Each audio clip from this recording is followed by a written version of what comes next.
Rudolf ने अपना पूरा जीवन एक बहुत ही अनूठी प्रक्रिया की खोज में लगाया है। उस प्रक्रिया के संबंध में थोड़ा आपसे कहूं तो मूर्ति पूजा को समझना आसान हो जाएगा। पृथ्वी पर जितनी भी जंगली जातियां हैं, आदिवासी हैं, वे सब एक छोटे से प्रयोग से सदा से परिचित रहे हैं। उस प्रयोग की खबरें कभी कभी तथाकथित सभ्य लोगों तक भी पहुंच जाती हैं। रुडोल्फ ने उसी संबंध में अपना पूरा जीवन लगाया और जिस नतीजों पर वो खोजी पहुंचा है वो बड़े अद्भुत है। आदिवासियों में प्रचलित है ये बात कि किसी भी व्यक्ति की मिट्टी की प्रतिमा बनाकर उस व्यक्ति को कोई भी बीमारी भेजी जा सकती है। बीमारी ही नहीं, उसकी मृत्यु भी उसे भेजी जा सकती है। रुडोल्फ फ्रेंक ने अपने जीवन के 30 वर्ष इस खोज में लगाए कि इस बात में कितनी सच्चाई है। क्या यह हो सकता है कि एक व्यक्ति की मिट्टी की प्रतिमा बनाई जाए और उसे कोई भी बीमारी भेजी जा सके या उसकी मौत भी भेजी जा सके? अत्यंत संदेह से भरा हुआ चित्त लेकर, वैज्ञानिक की बुद्धि लेकर ये व्यक्ति अमेज़न के आदिवासियों के बीच वर्षों तक रहा। बड़ी कठिनाई में पड़ गया क्योंकि घटना को सैकड़ों बार आंखों के सामने घटते देखा।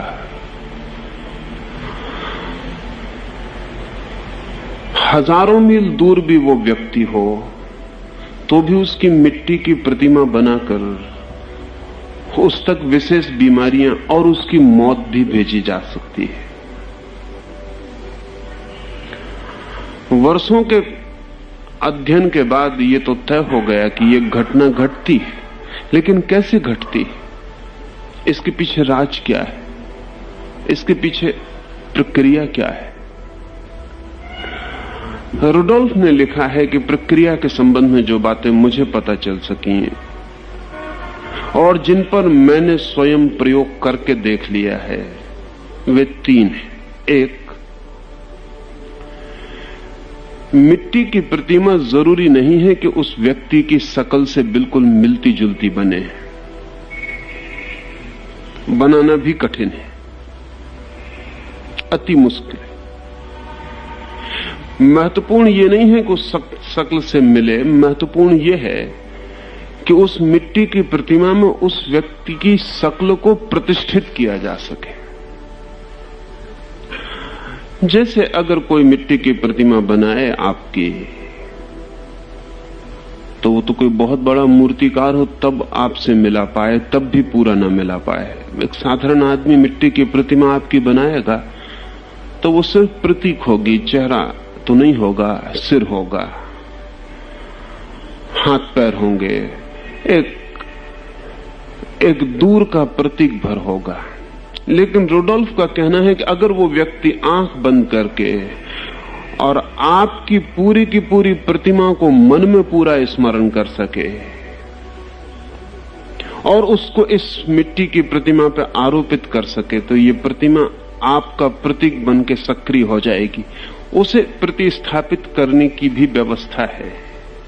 मैंने पीछे तिलक के संबंध में आपसे कहा कि आपकी दोनों आंखों के बीच में तीसरे आंख की संभावना के संबंध में योग का निष्कर्ष है। वो जो तीसरी आंख है आपकी, वो बहुत बड़ी आज्ञा की शक्ति रखती है अपने में, और ऐसा समझ सकते हैं कि बहुत बड़ा ट्रांसमिशन का केंद्र है। अगर आप अपने बेटे को या अपने नौकर को या किसी को कोई आज्ञा देते हैं, अब आप अपने बेटे को कहता है कि फला काम कर ला और वो बेटा इनकार करता है, तो आप थोड़ा प्रयोग करके देखना। अगर आप दोनों आंखों के बीच में अपने ध्यान को केंद्रित करके बेटे को कहें कि फला काम कर ला, तब आप देखना कि 10 में से 9 मौकों पर इंकार करना असंभव हो जाएगा। और इससे उल्टा करके आप देखना कि आंखों के बीच में ध्यान को केंद्रित मत करना, तो 10 में से 9 मौकों पर इंकार करना संभव हो जाएगा। अगर आप अपनी दोनों आंखों के बीच में ध्यान को केंद्रित करके कोई भी बात फेंकें, तो वो साधारण शक्ति की नहीं, असाधारण शक्ति लेकर गतिमान हो जाती है। अगर किसी व्यक्ति की प्रतिमा को मन में रख के और उसकी छोटी प्रतिमा को ध्यान में लेकर आज्ञा के चक्र से अगर गीली मिट्टी के बनाए हुए लौंदे पर फेंक दिया जाए, तो वो गीली मिट्टी का लौंदा साधारण मिट्टी का लौंदा नहीं रह जाता, वो आपकी आज्ञा से संक्रामित और आविष्ट हो जाता है। और अगर उस मिट्टी की प्रतिमा के दोनों आंखों के बीच में आप ध्यान करके कोई भी बीमारी का स्मरण कर सकें सिर्फ 1 मिनट, तो वो व्यक्ति उस बीमारी से संक्रामित हो जाएगा। वो कितनी ही दूर हो, इससे कोई सवाल नहीं उठता। उसकी मृत्यु तक घटित हो सकती है। रुडोल्फ ने अपने पूरे जीवन के अध्ययन के बाद ये लिखा है कि ये बात सुनने में हैरानी की लगती थी, लेकिन जब मैंने इसके प्रयोग देखे तो मैं चकित रह गया। वृक्षों की प्रतिमा बना के आदिवासियों ने उसके सामने वृक्षों को तत्काल सूखने पर मजबूर कर दिया। वो वृक्ष जो अभी हरा भरा था, उसके पत्ते कुम्हला गए। वो वृक्ष जो अभी जीवित मालूम पड़ता था, मरने की प्रक्रिया पर रुग्ण हो गया। पानी डालते रहे, पानी सींचते रहे, किसी तरह का नुकसान वृक्ष को बाहर से नहीं पहुंचने दिया गया, लेकिन महीने भर में वृक्ष सूख के नष्ट हो गए। जो वृक्ष पर हो सकता है वो व्यक्ति पर हो सकता है।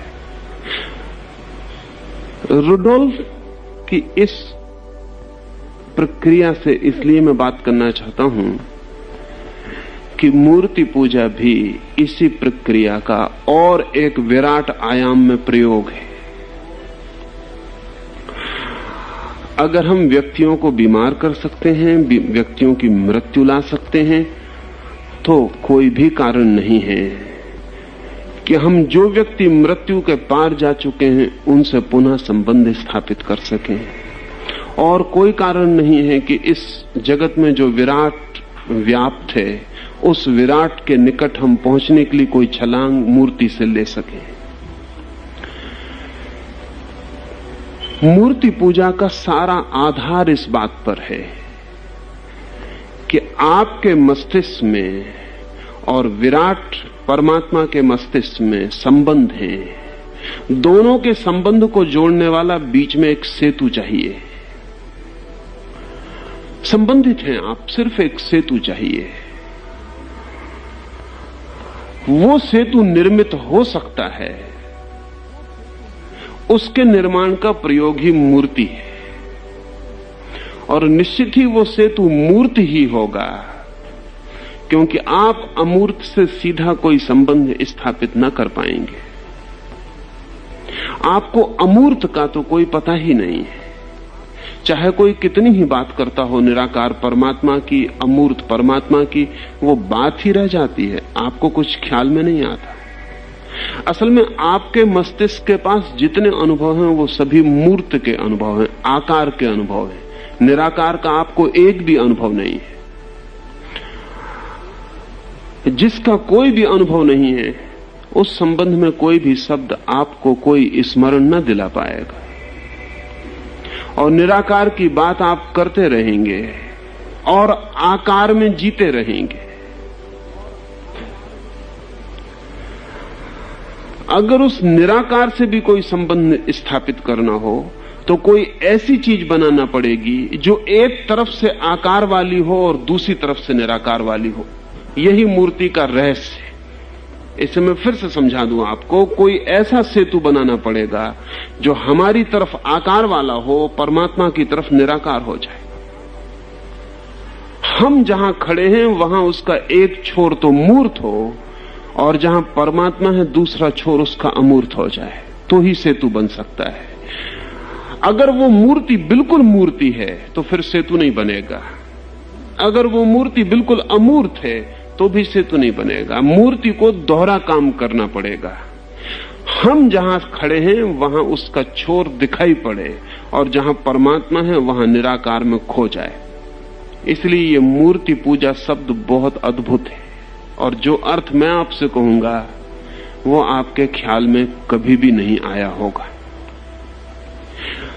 अगर मैं ऐसा कहूं कि मूर्ति पूजा शब्द गलत है तो आपको बड़ी कठिनाई होगी। असल में मूर्ति पूजा शब्द बिल्कुल ही गलत है। गलत इसलिए है कि जो व्यक्ति पूजा करना जानता है उसके लिए मूर्ति मिट जाती है। जो व्यक्ति पूजा करना जानता है उसके लिए मूर्ति मिट जाती है, और जिसके लिए मूर्ति दिखाई पड़ती है उसने कभी पूजा की नहीं है, उसे पूजा का कोई पता नहीं। और मूर्ति पूजा शब्द में हम दो शब्दों का प्रयोग कर रहे हैं, एक पूजा का और एक मूर्ति का। ये दोनों एक ही व्यक्ति के अनुभव में कभी नहीं आते। इनमें मूर्ति शब्द तो उन लोगों का है जिन्होंने कभी पूजा नहीं की, और पूजा उनका है जिन्होंने कभी मूर्ति नहीं देखी। अगर इसे और दूसरी तरह से कहा जाए तो ऐसा कहा जा सकता है कि पूजा जो है वो मूर्ति को मिटाने की कला है। वो जो मूर्ति है आकार वाली, उसको मिटाने की कला का नाम पूजा है। उसके मूर्त हिस्से को गिराते जाना है। थोड़ी ही देर में वो अमूर्त हो जाती है। थोड़ी ही देर में इस तरफ जो मूर्त हिस्सा था वहां से शुरुआत होती है पूजा की, और जब पूजा पकड़ लेती है साधक को तो थोड़ी ही देर में वो छोर खो जाता है और अमूर्त प्रकट हो जाता है।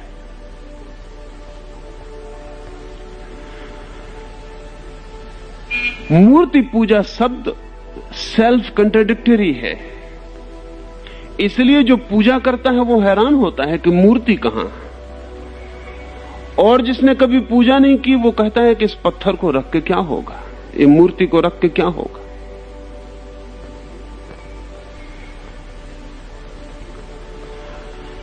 ये दो तरह के लोगों के अनुभव हैं जिनका कहीं तालमेल नहीं हुआ है, और इसलिए दुनिया में बड़ी तकलीफ हुई। आप मंदिर के पास से गुजरेंगे तो मूर्ति दिखाई पड़ेगी, क्योंकि पूजा के पास से गुजरना आसान नहीं।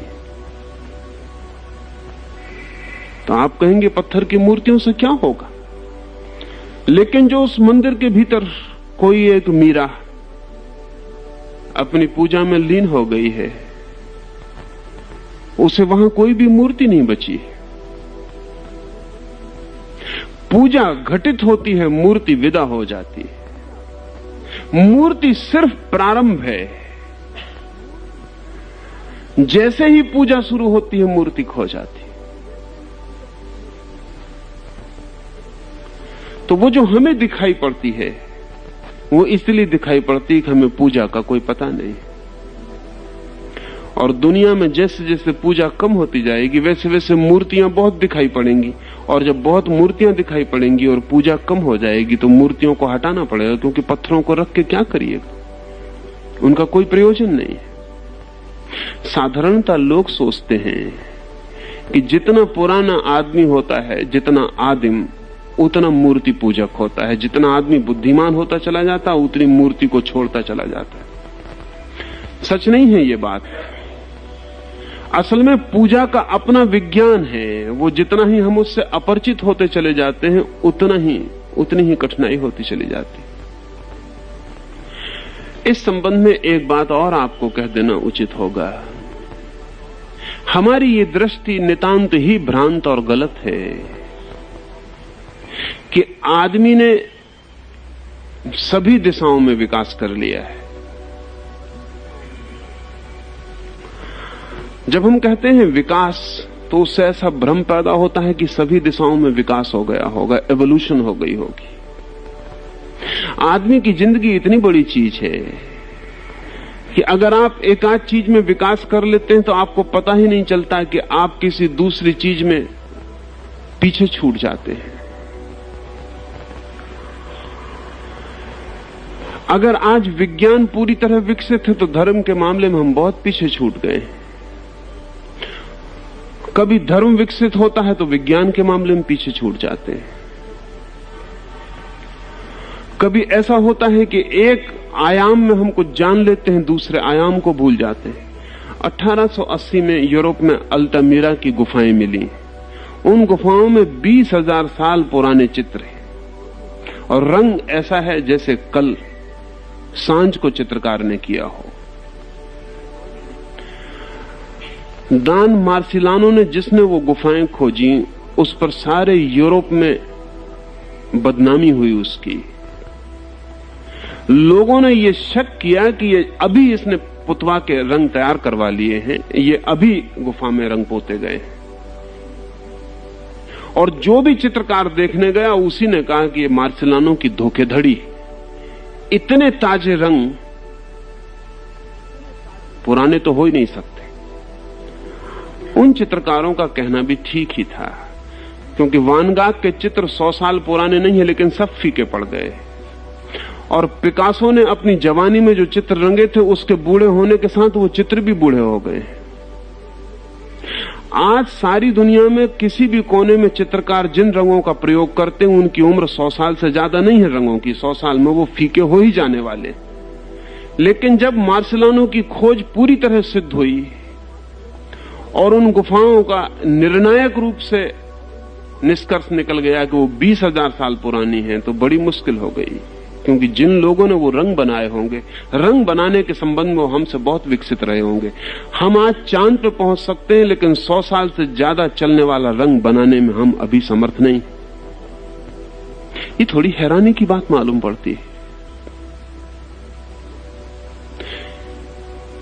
और 20 साल पहले जिन लोगों ने वो रंग बनाए होंगे, वो कुछ कीमिया जानते थे जो हमें बिल्कुल पता नहीं है। इजिप्ट की ममीज हैं, कोई 10,000 साल पुरानी आदमी के शरीर, वो जरा भी नहीं खराब हुए। वो ऐसे ही रखे हैं जैसे कल रखे गए हों। और आज तक भी राज नहीं खोला जा सका है कि किस रासायनिक द्रव्यों का उपयोग किया गया था जिससे कि लाशें इतनी सुरक्षित 10,000 साल तक रह सकी। वैज्ञानिक कहते हैं कि वो ठीक वैसी ही हैं जैसे कल आदमी मरा हो। किसी तरह का डिटेरिएशन, किसी तरह का उनमें ह्रास नहीं हुआ है। पर हम साफ नहीं कर पाए अभी तक कि कौन से द्रव्यों का उपयोग हुआ है। इजिप्ट के पिरामिडों पर जो पत्थर चढ़ाए गए हैं, अभी भी हमारे पास कोई क्रेन नहीं है जिनसे हम उन्हें चढ़ा सकें। आदमी के तो बस की बात ही नहीं है। लेकिन जिन लोगों ने वो चढ़ाए थे पत्थर, उनके पास क्रेन रही होगी, इसकी संभावना कम मालूम होती। तो जरूर उनके पास कोई और टेक्निक और तरकीबें रही होंगी जिनसे वो पत्थर चढ़ाए गए,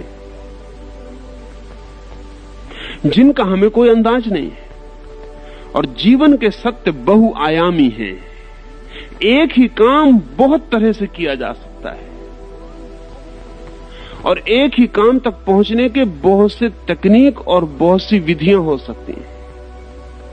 और फिर जीवन इतना बड़ा है कि जब हम एक दिशा में लग जाते हैं तो हम दूसरी दिशाओं को भूल जाते हैं। मूर्ति बहुत विकसित लोगों ने पैदा की थी। सोचने जैसा है, क्योंकि मूर्ति का संबंध है वो जो कॉस्मिक फोर्स है हमारे चारों तरफ, जो ब्रह्म शक्ति है, उससे संबंधित होने का सेतु है वो। जिन लोगों ने भी मूर्ति विकसित की होगी, उन लोगों ने जीवन के परम रहस्य के प्रति सेतु बनाया था। हम कहते हैं कि हमने बिजली खोज ली है। निश्चित ही हम उन कौमों से ज्यादा सभ्य हैं जो बिजली नहीं खोज सके। निश्चित ही हमने रेडियो वेव्स खोज ली हैं और हम क्षणों में एक खबर को दूसरे मुल्क तक पहुंचा पाते हैं। निश्चित ही जो लोग सिर्फ अपनी आवाज पर निर्भर करते हैं और चिल्ला के फरलांग 2 फरलांग तक आवाज पहुंचा पाते हैं, उनसे हम ज्यादा विकसित हैं। लेकिन जिन लोगों ने जीवन की परम सत्ता के साथ संबंध जोड़ने का सेतु खोज लिया था, उनके सामने हम बहुत बच्चे, हमारी बिजली और हमारा रेडियो और हमारा सब खिलौने।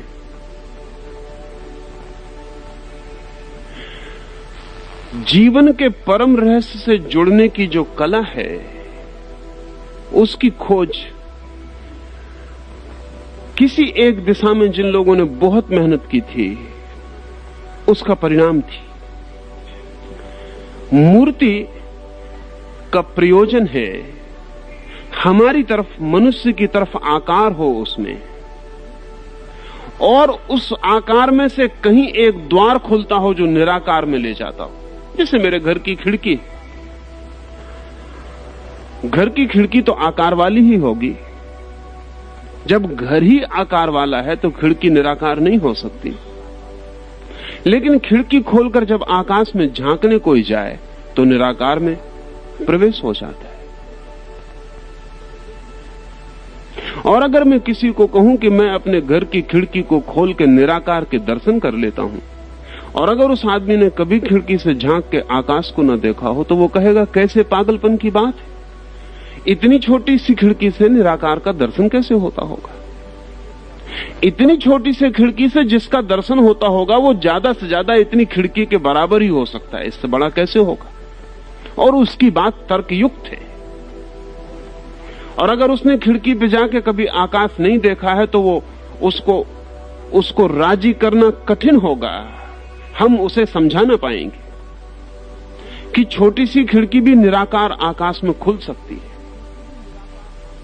खिड़की का कोई बंधन उस पर नहीं लगता जिस पर वो खुलती है। मूर्ति का कोई बंधन अमूर्ति के ऊपर नहीं है। मूर्ति तो सिर्फ द्वार बन जाती अमूर्त के लिए। इसलिए जिन लोगों ने भी समझा कि मूर्ति अमूर्ति के लिए बाधा है, उन्होंने दुनिया में बड़ी नासमझी पैदा करवाई। और जिन्होंने ये सोचा कि हम खिड़की को तोड़ के आकाश को तोड़ देंगे, वो तो फिर निपट ही पागल है। मूर्ति को तोड़ के हम अमूर्ति को तोड़ देंगे, वो तो फिर उनके पागलपन का कोई हिसाब ही नहीं। लेकिन मूर्ति को तोड़ने का ख्याल उठेगा अगर पूजा की कला और कीमिया का पता न हो। दूसरी बात, पूजा कुछ ऐसी चीज है सब्जेक्टिव, आंतरिक, निजी, कि उसकी कोई अभिव्यक्ति और कोई प्रदर्शन नहीं हो सकता।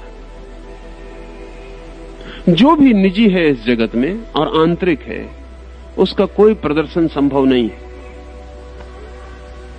मेरे हृदय को काट के देखा जा सकता है तो प्रेम उसमें नहीं मिलेगा, क्रोध भी नहीं मिलेगा, घृणा भी नहीं मिलेगी, क्षमा भी नहीं मिलेगी, करुणा भी नहीं मिलेगी।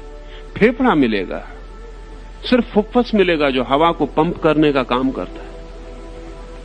और अगर ऑपरेशन की टेबल पर रख के मेरे हृदय की सब जांच पड़ताल करके डॉक्टर ये सर्टिफिकेट दे दें कि इस आदमी ने कभी प्रेम का अनुभव नहीं किया, घृणा का अनुभव नहीं किया, क्योंकि हम ऑपरेशन की टेबल पर सब जांच पड़ताल कर लिए हैं, सिवाय हवा को फेंकने के पंप के और कुछ भी नहीं है भीतर, तो क्या मेरे पास कोई उपाय होगा कि मैं सिद्ध कर सकूं कि मैंने प्रेम किया है? या मेरी बात वो टेबल के आसपास खड़े हुए डॉक्टर मानने को राजी होंगे?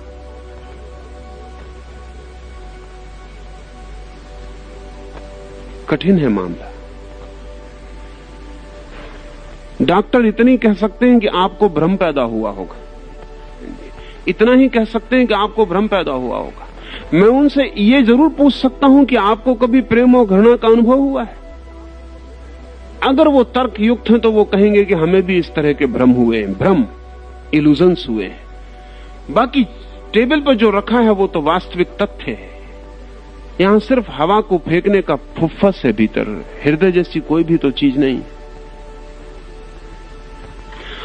आंख को ऑपरेशन करके सारा उपाय कर लिया जाए तो भी इसका तो कोई पता नहीं चलता कि भीतर सपने देखे गए होंगे। अगर हम एक आदमी की आंख का पूरा यंत्र भी खोल के टेबल पर रख लें तो भी हमें अनंत काल तक खोज करने पर भी इसका पता नहीं चलेगा कि इस आंख ने रात को बंद हालत में कोई सपने भी देखे होंगे। लेकिन हम सबने सपने देखे, उन सपनों का अस्तित्व कहां है? या तो हमने झूठे सपने देखे। लेकिन झूठे सपने कहने से क्या मतलब होता है? झूठे हो तो भी देखे तो हैं ही, वो घटे तो हैं ही। कितने ही असत्य रहे हो तो भी वो घटना तो हमारे भीतर हुई है। और कितना ही झूठा सपना रहा हो, जब जोर से घबराहट पैदा हो गई है और जाग के पाया है तो हृदय धड़कता हुआ पाया है। और कितने ही झूठा सपना रहा हो, अगर उसमें रोए हैं और आंख खोल कर देखी तो आंख में आंसू पाए। कुछ भीतर घटा तो है ही, लेकिन आंख के कण कण को भी तोड़ के देख लेने पर इसका कोई पता नहीं चलता कि भीतर सपने जैसी कोई घटना घटती। सब्जेक्टिव है, आंतरिक है, कोई बाह्य प्रदर्शन संभव नहीं है। मूर्ति तो दिखाई पड़ती है, उसका बाह्य प्रदर्शन हो सकता है। वो आंख की तरह है, वो फेफड़े की तरह है। पूजा दिखाई नहीं पड़ सकती, वो प्रेम की तरह है, वो भीतर देखे गए स्वप्न की तरह है। इसलिए जब आप मंदिर के पास से दिखाई पड़ जाते हैं तो आपको मूर्ति दिखाई पड़ती है, पूजा तो कभी दिखाई नहीं पड़ती। और इसलिए अगर मीरा को आपने किसी मूर्ति के आगे नाचते देखा है तो सोचा होगा पागल है, स्वभावता, क्योंकि पूजा तो दिखाई नहीं पड़ती, इसलिए किसी भ्रम में है। पत्थर के सामने नाचती है, पागल है। रामकृष्ण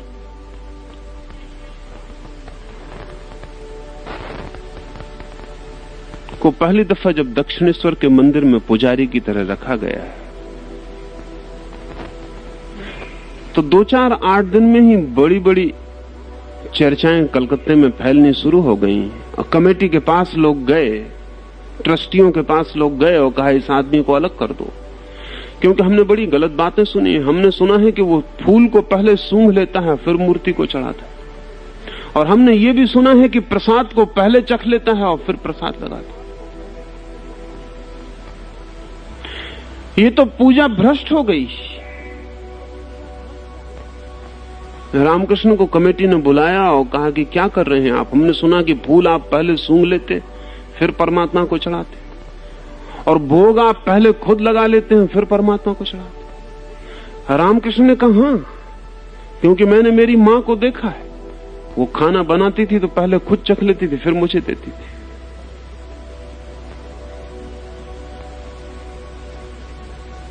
क्योंकि वो कहती थी पता नहीं तुझे देने योग बना भी कि नहीं,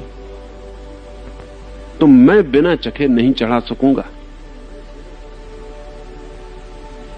और फूल जब तक मैं न सूंघ लूं तो मैं कैसे चढ़ाऊं? पता नहीं सुगंधित है भी या नहीं। पर उन्होंने कहा ये तो सब पूजा का विधान टूट जाएगा। रामकृष्ण ने कहा कैसी बात करते हैं? पूजा का कोई विधान होता है, प्रेम का कोई विधान होता है, कोई कॉन्स्टिट्यूशन होता है, कोई विधि होती है। जहां विधि हो जाती है वहीं पूजा मर जाती है,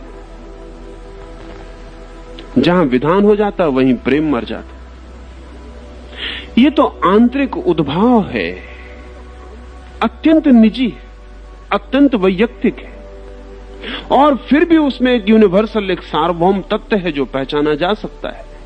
जब एक प्रेमी प्रेम करता है, जब दूसरा प्रेमी प्रेम करता है, तो दोनों ही प्रेम करते हैं, फिर भी दो ढंग से करते हैं। उनमें बड़े गहरे फर्क होते हैं और फिर भी गहराई में एक समानता होती है। उन दोनों के प्रेम की अपनी निजता, इंडिविजुअलिटी होती है, और फिर भी दोनों के प्रेम के भीतर कहीं एक ही आत्मा का वास होता है। पर पूजा तो दिखाई नहीं पड़ेगी, मूर्ति दिखाई पड़ेगी। और हम एक शब्द बनाए हैं मूर्ति पूजा, जो बिल्कुल ही गलत है। पूजा है मूर्ति को मिटाने का ढंग। अब ये बात बड़ी अजीब लगती है, क्योंकि भक्त पहले मूर्ति बनाता है और फिर भक्त मूर्ति मिटाता है। मिटाता है बड़े चिन्हमय अर्थों में, बनाता है बड़े मृण्मय अर्थों में, बनाता है मिट्टी में और मिटाता है परम सत्ता में। इसलिए एक और आपको ख्याल दिला दूं, इस देश में हजारों साल तक हमने मूर्तियां बनाई और विसर्जित की। अब भी हम मूर्तियां बनाते और विसर्जित करते हैं। और कई दफे मन को बड़ी हैरानी होती, न मालूम कितने लोगों ने मुझे आके कहा होगा, इतनी सुंदर काली की प्रतिमा बनाते हैं फिर इसको पानी में डाल आते हैं। गणेश को बिठाते हैं, बनाते हैं, सजाते हैं, इतना प्रेम प्रकट करते हैं, फिर एक दिन उठा के और तालाब में डुबा देते। पागलपन ही हुआ ना निपट। पर इस विसर्जन के पीछे एक बड़ा ख्याल है। असल में पूजा का रहस्य यह है कि बनाओ और विसर्जित करो। इधर बनाओ मूर्ति आकार में और मिटाओ निराकार में। ये तो प्रतीक है, सिर्फ काली को बनाया है, पूजा है, फिर नदी में डाला है। आज हमें तकलीफ होती है डालाने में, क्योंकि हमें पता ही नहीं है इस बात का कि बना के अगर हमने पूजा की होती तो हमने एक और गहरे अर्थों में पहले ही विसर्जन कर दिया होता। लेकिन वो तो हमने की नहीं। मूर्ति बना के रखी, सजाई, बहुत सुंदर बनाई, फिर जब पीड़ा होती है उसको डुबाने जब जाते हैं, क्योंकि बीच में जो असली काम था वो तो हुआ नहीं। अगर बीच में पूजा की घटना घट जाती तो मूर्ति बनी रहती और हमारे हृदय ने उसे विसर्जित कर दिया होता परमात्मा ने। और तब जब हम डुबाने जाते नदी में तो वो चली हुई कारतूस की तरह होती, उसके भीतर कुछ भी ना था, काम तो उसका हो चुका था। लेकिन आज जब आप मूर्ति को डुबाने जाते हैं तो वो चली हुई कारतूस नहीं होती, भरी हुई कारतूस होती। वो कुछ नहीं चला, सिर्फ भर के रख ली थी कारतूस और डुबाने जा रहे हैं, तो पीड़ा होनी स्वाभाविक है। जो लोग उसको डुबाए थे 21 दिन के बाद, उन्होंने 21 दिन में कारतूस चला ली थी। वो 21 दिन में उसको विसर्जित कर चुके थे। पूजा है विसर्जन। मूर्ति का छोर तो हमारी तरफ है, जहां से हम यात्रा शुरू करेंगे, और पूजा वो विधि है जहां से हम आगे बढ़ेंगे। मूर्ति पीछे छूट जाएगी और पीछे पूजा रह जाएगी। मूर्ति पर जो रुक गया उसने पूजा नहीं जानी। पूजा पे जो चला गया उसने मूर्ति को पहचाना।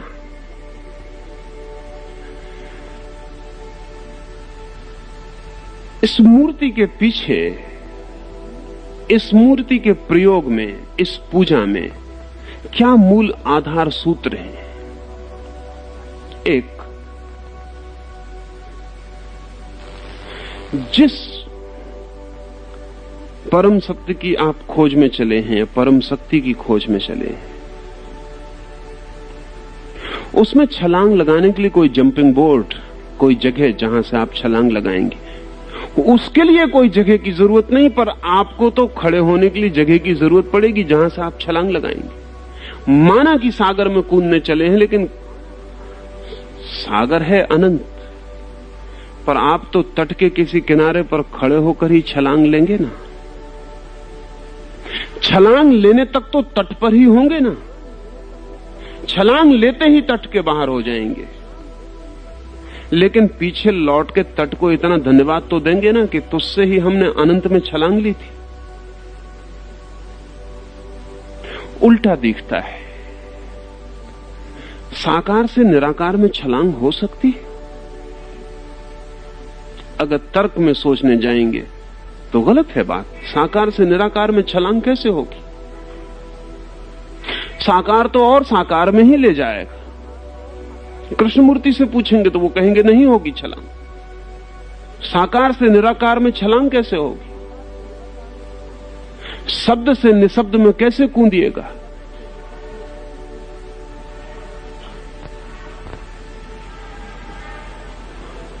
नहीं, पर सब छलांग साकार से निराकार में होती है, क्योंकि गहरे में साकार निराकार के विपरीत नहीं, निराकार का ही एक हिस्सा है और अविभाजित हिस्सा है। विभाजित हमें दिखाई पड़ता है, हमारी देखने की क्षमता सीमित है, इसलिए अन्यथा अविभाज्य। जब हम सागर के किनारे खड़े होते हैं और तट को देखते हैं तो स्वभावतः हमें लगता है कि तट सागर से अलग है। वो जो दूसरा तट है सागर के उस पार बहुत बहुत दूर, वो अलग है। तो फिर हमें पता नहीं है, तो थोड़ा हमें सागर में नीचे उतर के देखना चाहिए, तो हम पाएंगे ये तट और दूसरा तट नीचे से जुड़े। अगर हम वैज्ञानिक की भाषा में सोचें, ठीक ठीक भाषा में सोचें, तो एक बहुत मजेदार घटना पता चलेगी। सागर में मिट्टी है पूरी तरह, और मिट्टी में सागर सब जगह छिपा है। जहां गड्ढा खोदिए वहीं पानी निकल आता है। सागर में गड्ढा खोदिए, मिट्टी निकल आएगी। अगर इसको ठीक वैज्ञानिक भाषा में कहें तो इसका मतलब हुआ कि सागर में मिट्टी की मात्रा जरा कम और पानी की मात्रा जरा ज्यादा है, और मिट्टी में, मिट्टी की जमीन में मिट्टी की मात्रा जरा ज्यादा और पानी की मात्रा जरा कम है। फर्क मात्रा का है, डिग्रीज का है, और दोनों अलग जरा भी नहीं है, सब संयुक्त है। जिसको हम साकार कहते हैं वो भी निराकार से संयुक्त है, जिसको हम निराकार कहते हैं वो साकार से संयुक्त है, और हम साकार में खड़े हैं। मूर्ति की दृष्टि इस सत्य को स्वीकार करके चलती है कि हम साकार में खड़े हैं। वो हमारी स्थिति है, उसको इंकार करने का उपाय नहीं, और हम जहां खड़े हैं वहीं से यात्रा शुरू हो सकती है। ध्यान रहे, हमें जहां होना चाहिए वहां से यात्रा शुरू नहीं हो सकती। हम जहां हैं वहीं से यात्रा शुरू हो सकती। बड़ी तार्किक दृष्टियां वहां से शुरू करती हैं यात्रा जहां हमें होना चाहिए। जहां हम हैं ही नहीं, वहां से यात्रा शुरू नहीं होगी। जहां हम हैं वहीं से यात्रा शुरू होगी। हम कहां हैं? हम मूर्त में जी रहे हैं। हमारी सारी अनुभव की संपदा मूर्ति की संपदा है। हमने कुछ भी ऐसा नहीं जाना जो मूर्त ना हो, आकार वाला ना हो। हमने सब आकार में जाना है। प्रेम किया है तो आकार को, और घृणा की है तो आकार को, आसक्त हुए हैं तो आकार में, और अनासक्ति साधी है तो आकार से, मित्र बने हैं तो आकार में, और शत्रु बनाए हैं तो आकार में। हमने जो भी किया है वो आकार है। मूर्ति इस सत्य को स्वीकार करती है, और इसलिए अगर हमें निराकार की यात्रा पर निकालना है तो हमें निराकार के लिए भी आकार देना पड़ेगा। निश्चित ही ये आकार अपनी अपनी प्रीति के आकार होंगे। किसी ने महावीर में निराकार को अनुभव किया है, किसी ने कृष्ण में निराकार को अनुभव किया है, किसी ने जीसस में निराकार के दर्शन किए। तो जिसने जीसस में निराकार के दर्शन किए हैं, जिसने जीसस की आंखों में झांका और वो दरवाजा मिल गया उसे, जिससे खुला आकाश दिखाई पड़ता है, जिसने जीसस का हाथ पकड़ा और थोड़ी देर में हाथ मिट गया और अनंत का हाथ हाथ में आ गया, जिसने जीसस की वाणी सुनी और शब्द नहीं, शब्द के जो पार है उसकी प्रतिध्वनि हृदय में गूंज गई, वो अगर जीसस की मूर्ति बना के पूजा में लग सके तो निराकार में छलांग के लिए उसे इससे ज्यादा आसान कोई और बात ना हो सकेगी। किसी को कृष्ण में दिखाई पड़ा है, किसी को बुद्ध में, किसी को महावीर में, जहां से भी, और सबसे पहले हमें किसी में ही दिखाई पड़ेगा, ये स्मरण रखें। सबसे पहले हमें सीधा शुद्ध निराकार दिखाई नहीं पड़ जाएगा। शुद्ध निराकार को देखने की हमारी क्षमता और पात्रता नहीं। निराकार भी बंध के ही आएगा कहीं, तभी हमें दिखाई पड़ेगा। अवतार का यही अर्थ है, निराकार का बंधा हुआ रूप। निराकार की सीमा, उल्टा लगता है पर यही अर्थ है अवतार का।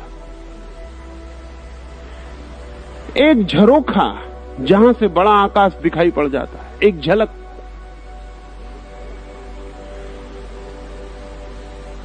निराकार से सीधी मुलाकात नहीं होगी। पहले तो उसे कहीं आकार में ही उसकी प्रतीति होगी, फिर जिस आकार में उसकी प्रतीति हो जाए उस आकार से बार बार उसी प्रतीति में उतरना आसान हो जाए। अब बुद्ध को जिसने देखा है,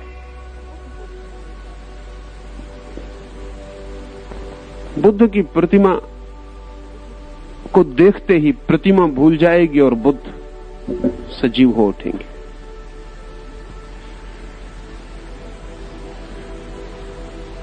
जिसने बुद्ध को चाहा है और प्रेम किया है, ज्यादा देर नहीं लगेगी कि पत्थर की प्रतिमा विलीन हो जाए और सजीव व्यक्तित्व स्थापित हो जाए। ज्यादा देर नहीं लगेगी।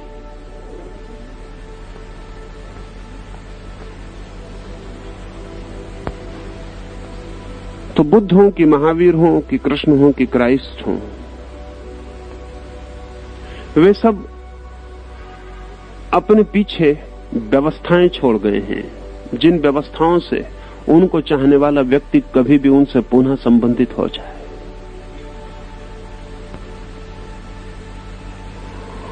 और आकार बहुत बड़ी व्यवस्था है, और मूर्ति को बनाने की जो कला है या विज्ञान है, उसमें बहुत सी बातों का ख्याल और हिसाब रखा गया है।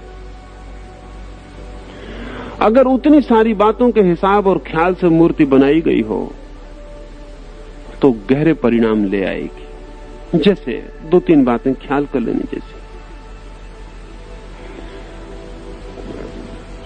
अगर आपने बुद्ध की प्रतिमाएं देखी हैं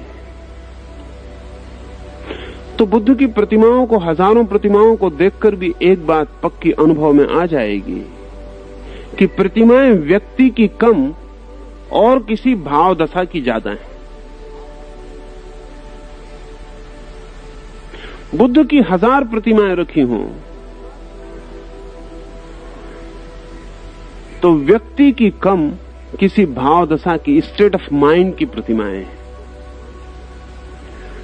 अगर बुद्ध को गौर से देखेंगे, बुद्ध की प्रतिमा पर ध्यान करेंगे तो थोड़ी ही देर में एहसास होना शुरू हो जाएगा एक अद्भुत अनुकंपा का, एक महाकरुणा का, जो आपको चारों तरफ से घेरने लगे।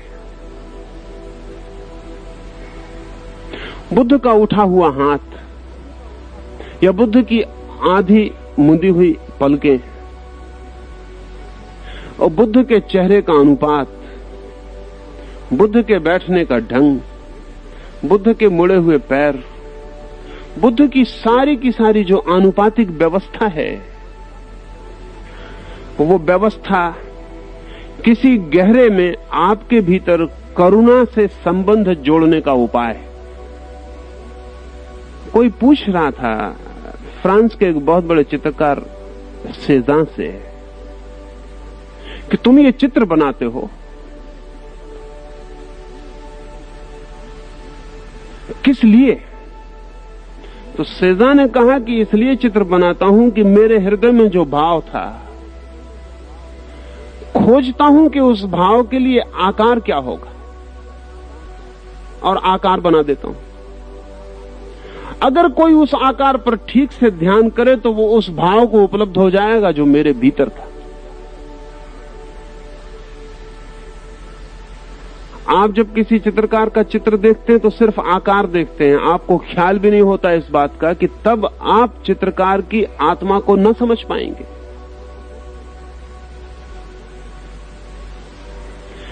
एक कागज पर कोई आड़ी तड़ी लकीरें खींच दे तो सिर्फ आड़ी तड़ी लकीरें नहीं होती। अगर आप उन पर ध्यान करें तो आपके भीतर भी चित्त उतना ही आड़ा टेढ़ा हो जाएगा, क्योंकि चित्त का एक नियम है कि वो जो देखता है उसके अनुरूप प्रतिध्वनित होता है, रेजोनेट होता है। अगर वे ही उतनी ही लकीरें आड़ी तड़ी न खींची जाएं, एक विशेष अनुपात में खींची जाएं, तो आपका चित्त उनको देखकर उस विशेष अनुपात को उपलब्ध होता है। एक फूल को देख के आपको जो खुशी उपलब्ध होती है, आपको पता भी नहीं होगा कि वो फूल की कम, फूल की पखड़ियों के अनुपात की है।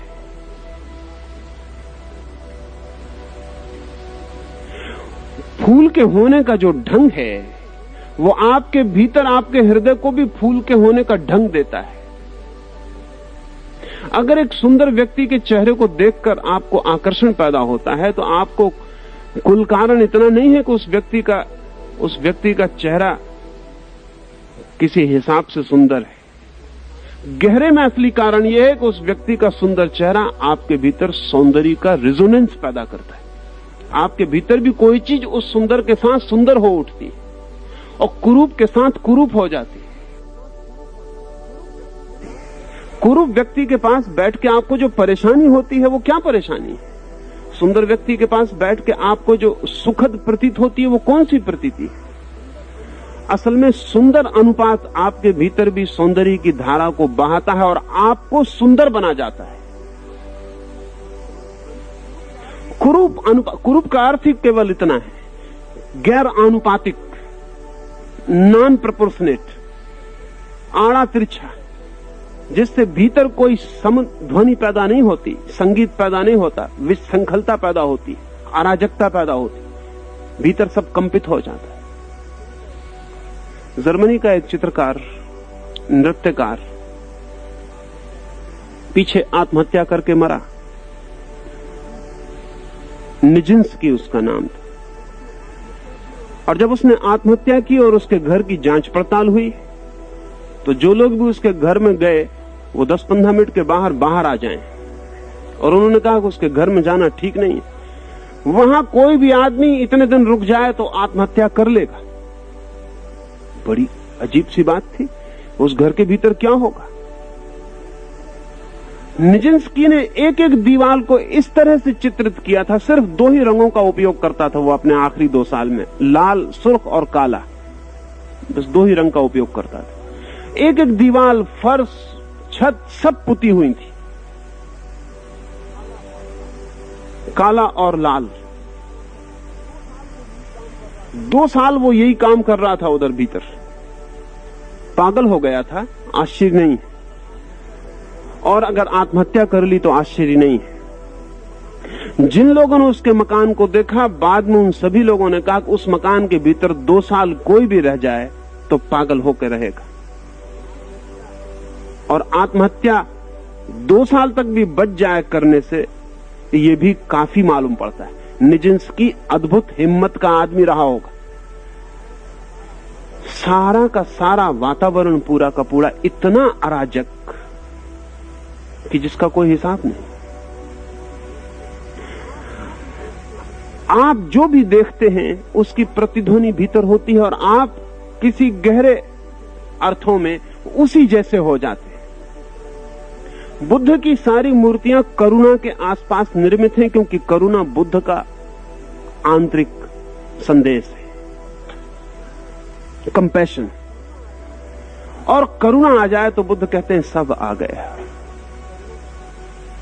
करुणा का क्या अर्थ है? प्रेम नहीं है करुणा का अर्थ। प्रेम तो हम सबको आता है और चला जाता है।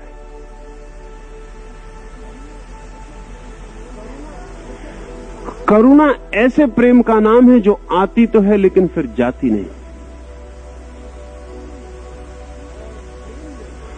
और प्रेम में तो दूसरे से कुछ ना कुछ पाने की गहरे में कुछ ना कुछ सूक्ष्म आकांक्षा होती है।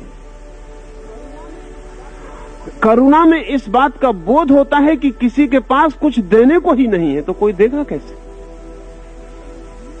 प्रत्येक इतना दीन है कि देने को तो किसी के पास कुछ भी नहीं है, इसीलिए करुणा है।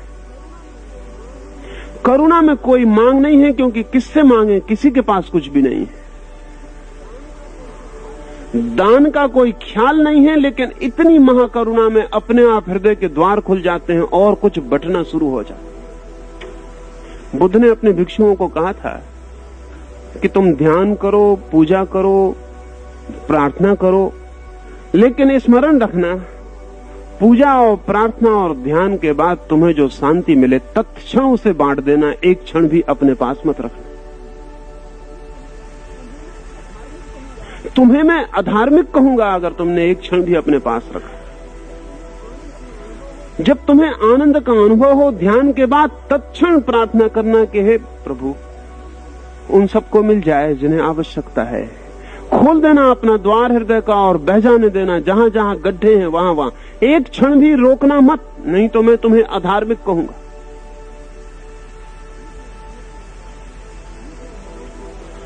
ये जो महाकरुणा, इसको बुद्ध ने महामुक्ति कहा। तो बुद्ध की सारी प्रतिमाएं इस अनुपात में निर्मित की गई हैं कि उनकी पूजा करने वाला व्यक्ति उनके सानिध्य में बैठकर उस रेजोनेंस को, प्रतिध्वनि को उपलब्ध हो जाए जहां वो करुणा का प्रवाह अनुभव करने लगे। अब अगर बुद्ध की प्रतिमा पर बैठकर पूजा करेंगे तो कैसे करेंगे? मैं उदाहरण एक ले रहा हूं ताकि आपको और भी ख्याल आ सकेगा। अगर बुद्ध की प्रतिमा पर पूजा करनी है तो पूजा का जो केंद्र है वो बुद्ध का हृदय बनाना पड़ेगा। जिसको ये पता नहीं वो बुद्ध की मूर्ति से कभी परिचित नहीं हो पाएगा, क्योंकि बुद्ध की मूर्ति का जो निहित ध्येय है वो आपके भीतर महाकरुणा का जन्म है, और करुणा का जो केंद्र है वो हृदय है। इसलिए बुद्ध की मूर्ति पर ध्यान करते वक्त हृदय पर, बुद्ध के हृदय पर ध्यान रखना पड़ेगा। एक तरफ बुद्ध के हृदय पर ध्यान रखना पड़ेगा और दूसरी तरफ अपने हृदय पर ध्यान रखना पड़ेगा। दोनों के हृदय एक साथ धड़क रहे हैं, इसकी प्रतीति में गहरा उतरना पड़ेगा। और एक क्षण आएगा कि अपना ही हृदय धड़कता हुआ मालूम नहीं पड़ेगा, बल्कि अपने ही हृदय से जैसे एक धागा जुड़ा हो और बुद्ध की प्रतिमा के भीतर भी हृदय धड़कता हो। ये सिर्फ मालूम ही नहीं पड़ेगा, बुद्ध की प्रतिमा पर ठीक हृदय की धड़कन खुली आंख से भी अनुभव होने लगी। और जब ऐसी धड़कन बुद्ध की प्रतिमा पर अनुभव हो तो समझना कि बुद्ध में प्राण की प्रतिष्ठा हुई। नहीं तो प्राण की प्रतिष्ठा नहीं है तो पूजा का कोई अर्थ नहीं। ये नियम है कि जब बुद्ध का हृदय, पत्थर की मूर्ति का हृदय जब आपको बिल्कुल धड़कता हुआ मालूम पड़ने लगे, और ये बिल्कुल मालूम पड़ सकता है, पड़ता है, अगर आपके हृदय की धड़कन पर ठीक ध्यान किया गया और बुद्ध के हृदय पर ध्यान किया गया तो दोनों में संयोग स्थापित हो जाता है, और तब आपका ही हृदय बुद्ध की प्रतिमा में भी धड़कता है। जैसे कि दर्पण में आपकी ही प्रतिछवि दिखाई पड़ती हो। दर्पण में आपने ख्याल किया कभी? दर्पण में आपकी जो तस्वीर दिखाई पड़ती है उसका हृदय धड़कता है या नहीं धड़कता है? पर दर्पण में धड़कता है तो हम कहते हैं ठीक है, दर्पण तो दर्पण है। मूर्ति एक गहरे अर्थों में दर्पण है, एक आध्यात्मिक अर्थों में दर्पण है, और ठीक ऐसे ही मूर्ति में हृदय धड़कता हुआ मालूम पड़ने लगेगा। और जब हृदय धड़कता हुआ मालूम पड़े तब पूजा की शुरुआत होगी। तब तक मूर्ति में हृदय न धड़के तब तक पूजा की शुरुआत नहीं हो सकती, क्योंकि मूर्ति तब तक पत्थर है, तब तक मूर्ति नहीं बनी। ये भी ख्याल ले लें कि तब तक मूर्ति पत्थर है, तब तक मूर्ति नहीं बनी जब तक कि जीवंत न हो गई हो, जब तक उसमें प्राण प्रतिष्ठा न हो गई हो। अब अगर बुद्ध की प्रतिमा पर ध्यान करना है तो हृदय पर करना पड़ेगा। अगर महावीर की प्रतिमा पर ध्यान करना है तो दूसरा केंद्र है। अगर क्राइस्ट की प्रतिमा पर ध्यान करना है तो तीसरा केंद्र है। अगर कृष्ण की प्रतिमा पर ध्यान करना है तो चौथा केंद्र है। और दुनिया में जितनी प्रतिमाएं हैं, प्रत्येक प्रतिमा किसी पृथक केंद्र पर निर्मित है। और बड़ी हैरानी की बात यह है कि उन प्रतिमाओं को हजारों साल तक एक समाज पूजता रहेगा और उसे कुछ पता ही नहीं होगा कि वो किस केंद्र की प्रतिमा को पूज रहा है। और अगर केंद्र का पता नहीं तो आपका प्रतिमा से कभी कोई संबंध नहीं होगा। आप फूल रख के आ जाएंगे, धूप जलाएंगे, हाथ जोड़ के घर लौट आएंगे, आप पत्थर के सामने से ही लौट आए। क्योंकि ध्यान रहे, पत्थर को प्रतिमा बनाना पड़ता है, वो मूर्तिकार नहीं बनाएगा, वो आपको बनाना पड़ेगा। मूर्तिकार तो सिर्फ आकार देगा पत्थर को, पर उसको प्राण कौन देगा? उसको तो प्राण पूजा करने वाला देगा।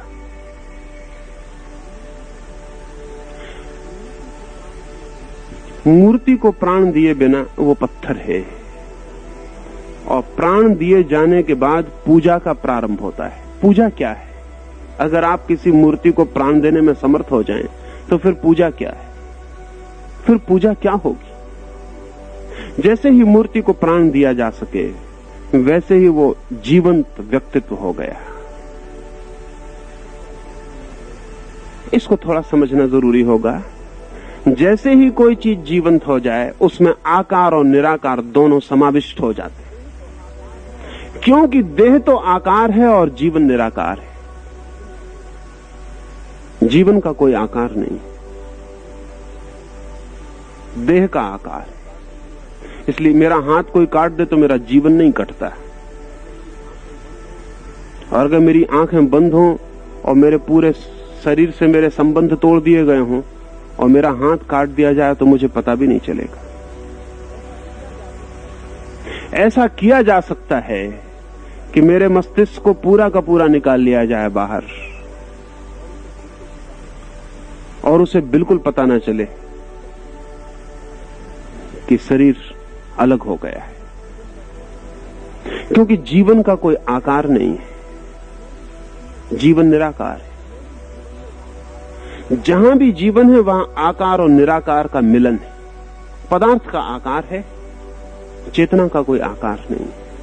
तो जब तक मूर्ति पत्थर है तब तक आकार है, और जैसे ही उसको प्राण दिया, प्रतिष्ठा हुई और भक्त ने अपने हृदय को मूर्ति में धड़काया।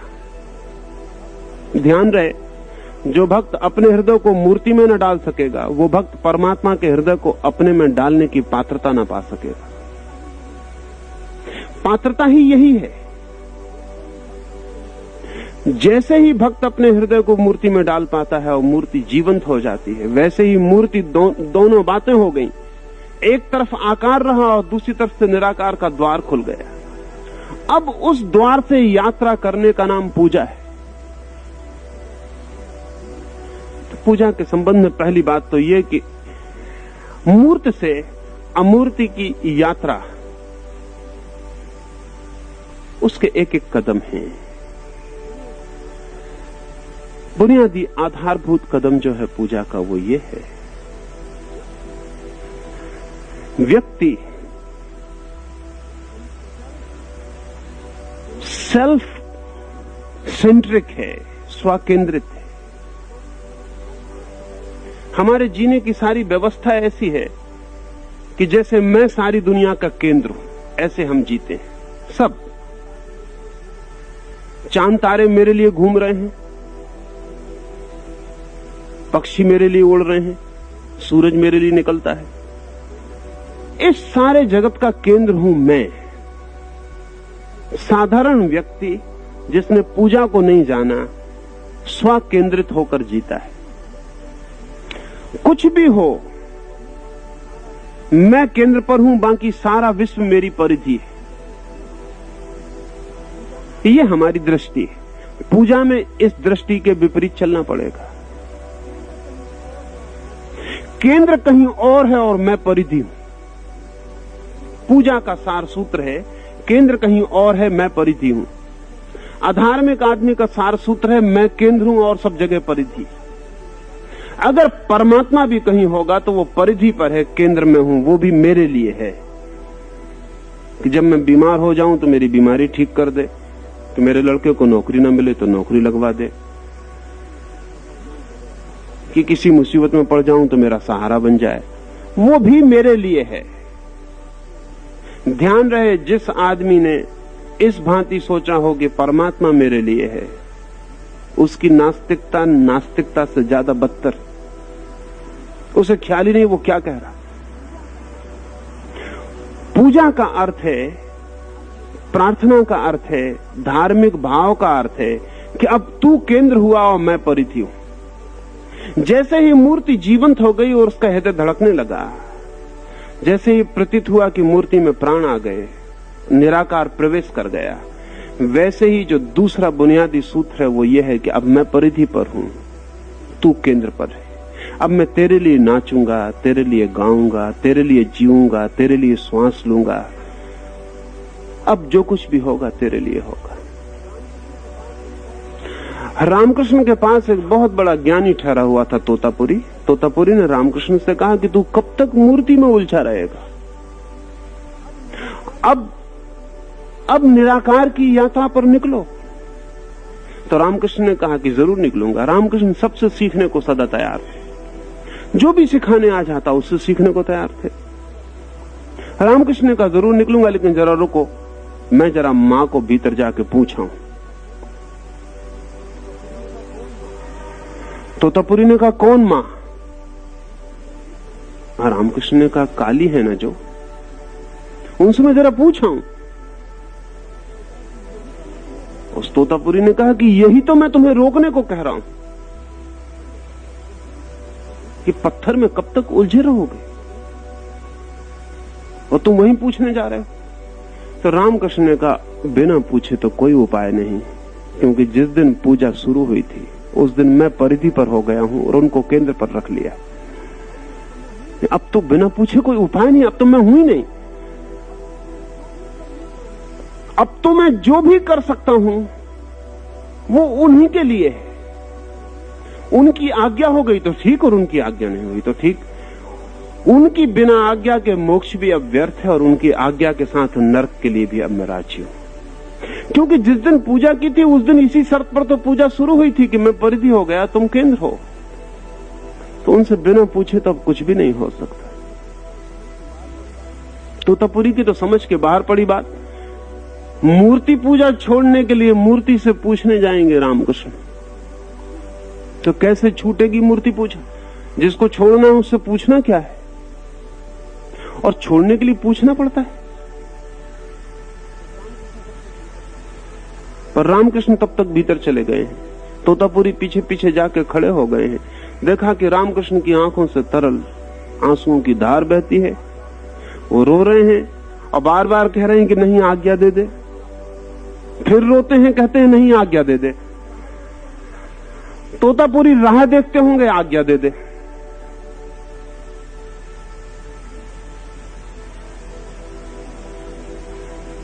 फिर प्रसन्न हो गए, फिर नाचने लगे हैं। तोतापुरी ने कहा कि क्या हुआ? कहा आज्ञा मिल गई है, अब राजी हूं, अब कोई सवाल नहीं। केंद्र पर रखने का अर्थ है अब से मेरा जीवन समर्पित जीवन होगा। पूजा का अर्थ है समर्पित जीवन। पूजा का अर्थ है अब मैं ऐसे जीऊंगा जैसे परमात्मा के लिए जी रहा हूं। उठूंगा बैठूंगा उसके लिए, खाऊंगा पीऊंगा उसके लिए, बोलूंगा चुप होऊंगा उसके लिए।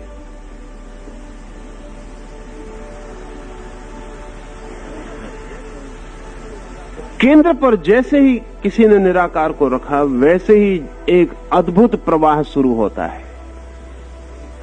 एक फैलाव शुरू होता है।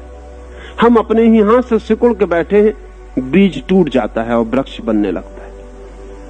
हम सिकुड़ के बैठे हैं, सब तरफ से दबा के बैठे हैं, मैं, वो टूट जाता है। तो फिर बड़े अंकुर निकलते हैं और फैलने शुरू हो जाते हैं। फिर वे इतने अंकुर फैल सकते हैं कि इस पूरे विराट को घेर ले। और बड़े आश्चर्य की बात तो यही है, और धर्म ऐसे बहुत से आश्चर्यों से भरा हुआ है कि जो व्यक्ति अपने को बचाता है वो मिटा लेता है, और जो अपने को खो देता है पूजा में वो अपने को पा लेता है। ये तो पूजा का आधार है। परमात्मा को रखना है केंद्र पर, स्वयं को रख देना है परिधि पर। बहुत कठिन, हमें ख्याल ही नहीं होता कि ये कैसे हो सकेगा। हम पैदा होते से ही अपने को केंद्र मान के जीते हैं।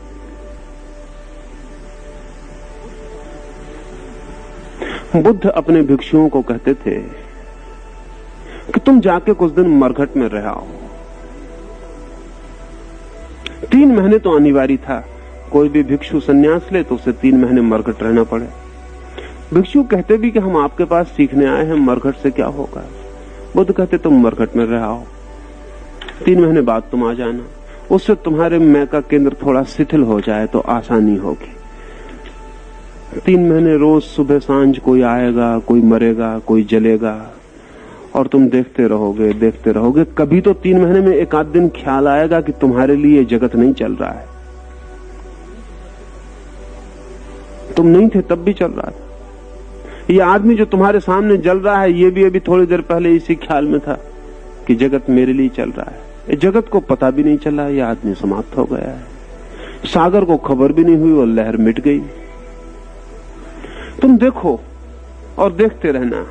किसी दिन तुम्हें जिस दिन ख्याल आ जाए कि जगत तुम्हारे लिए नहीं चल रहा है, तुम आ जाना। उसी दिन आराधना शुरू हो सकेगी, उसी दिन साधना शुरू हो सकेगी। जब तक तुम केंद्र पर हो तब तक पूजा का, प्रार्थना का, ध्यान का कोई भी उपाय नहीं है। भ्रांति है लेकिन बहुत मजबूत है। पूजा शुरू होती है इस भ्रांति के विसर्जन से। इसलिए पूजा में मैं शब्द गिर जाता है और तू शब्द महत्वपूर्ण हो जाता है। तू ही है वो महत्वपूर्ण हो जाता है और मैं शब्द गिर जाता है। ध्यान रहे, पहले भक्त मूर्ति को मिटाता है और अमूर्त का द्वार खोलता है, फिर अपने को मिटाता है और पूजा में प्रवेश होता है।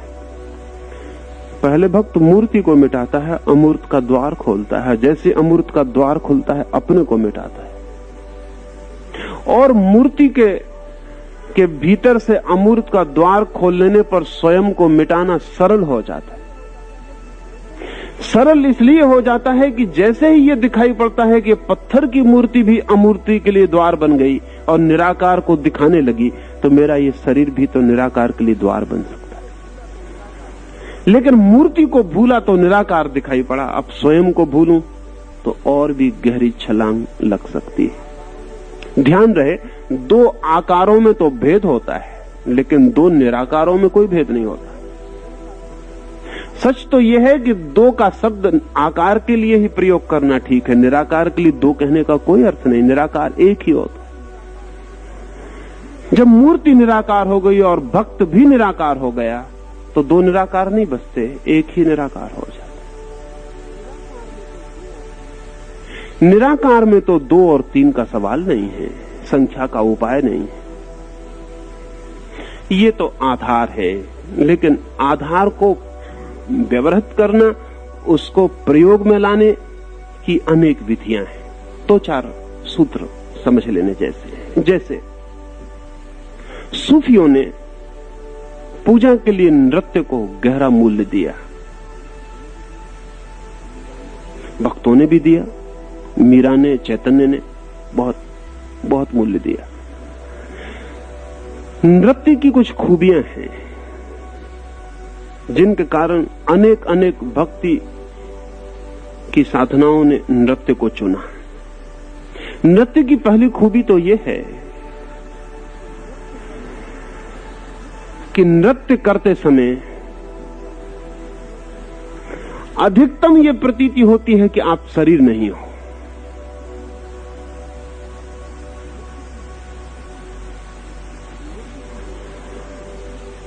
नृत्य की जो गति है, जो मूवमेंट है, उस तीव्र गति में थोड़े ही देर में आप और आपके शरीर का साथ छूट जाता है। असल में आपकी चेतना और आपके शरीर का साथ एक एडजस्टमेंट है,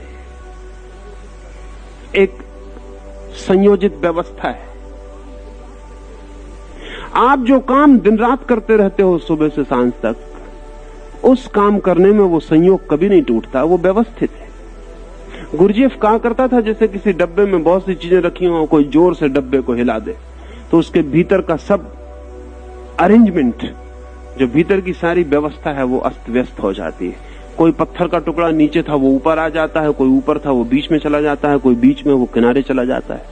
उस डब्बे के भीतर चीजों का जो समायोजन था वो सब अस्त व्यस्त हो जाता है।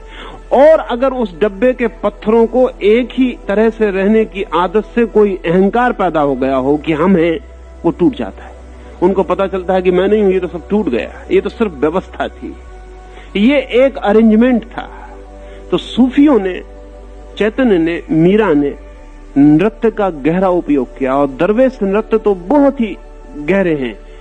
इतने जोर से गति देना है शरीर को कि फकीर की जितनी सामर्थ हो, जितनी ऊर्जा हो, जितनी शक्ति हो, पूरी दांव पर लगा देनी कि शरीर का रोआ रोआ नाचने और कांपने लगे। उस स्थिति में जो हमारी चेतना और शरीर के बीच में संबंध स्थापित हो गया है, वो टूट जाता है।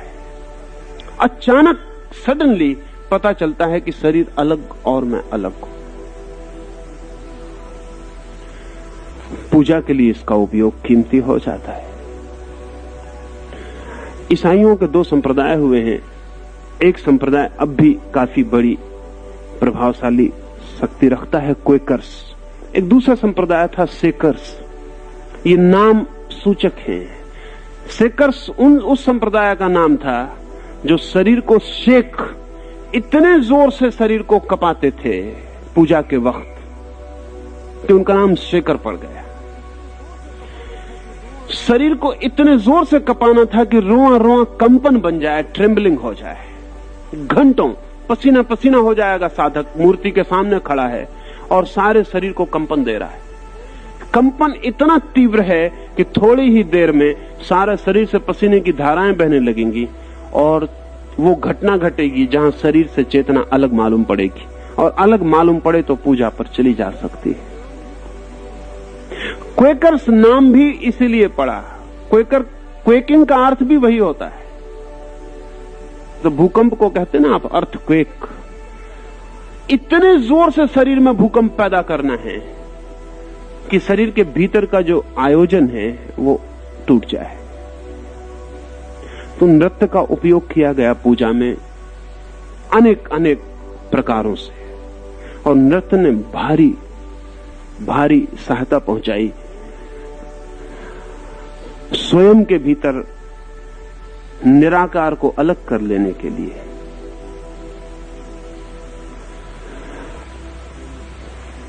संगीत, भजन और कीर्तन का उपयोग हुआ है। ध्वनि शास्त्र का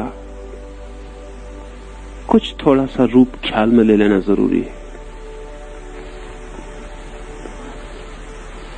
फिजिक्स आज भौतिक शास्त्र जैसा मानता है, उसके हिसाब से जीवन की जो आखिरी इकाई है वो विद्युत है।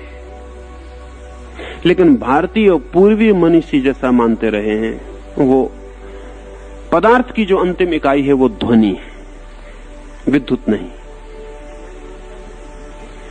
आधुनिक विज्ञान मानता है कि विद्युत पदार्थ का अंतिम रचना का आखिरी हिस्सा है जिससे सारी चीजें बनी है, विद्युत, इलेक्ट्रॉन्स।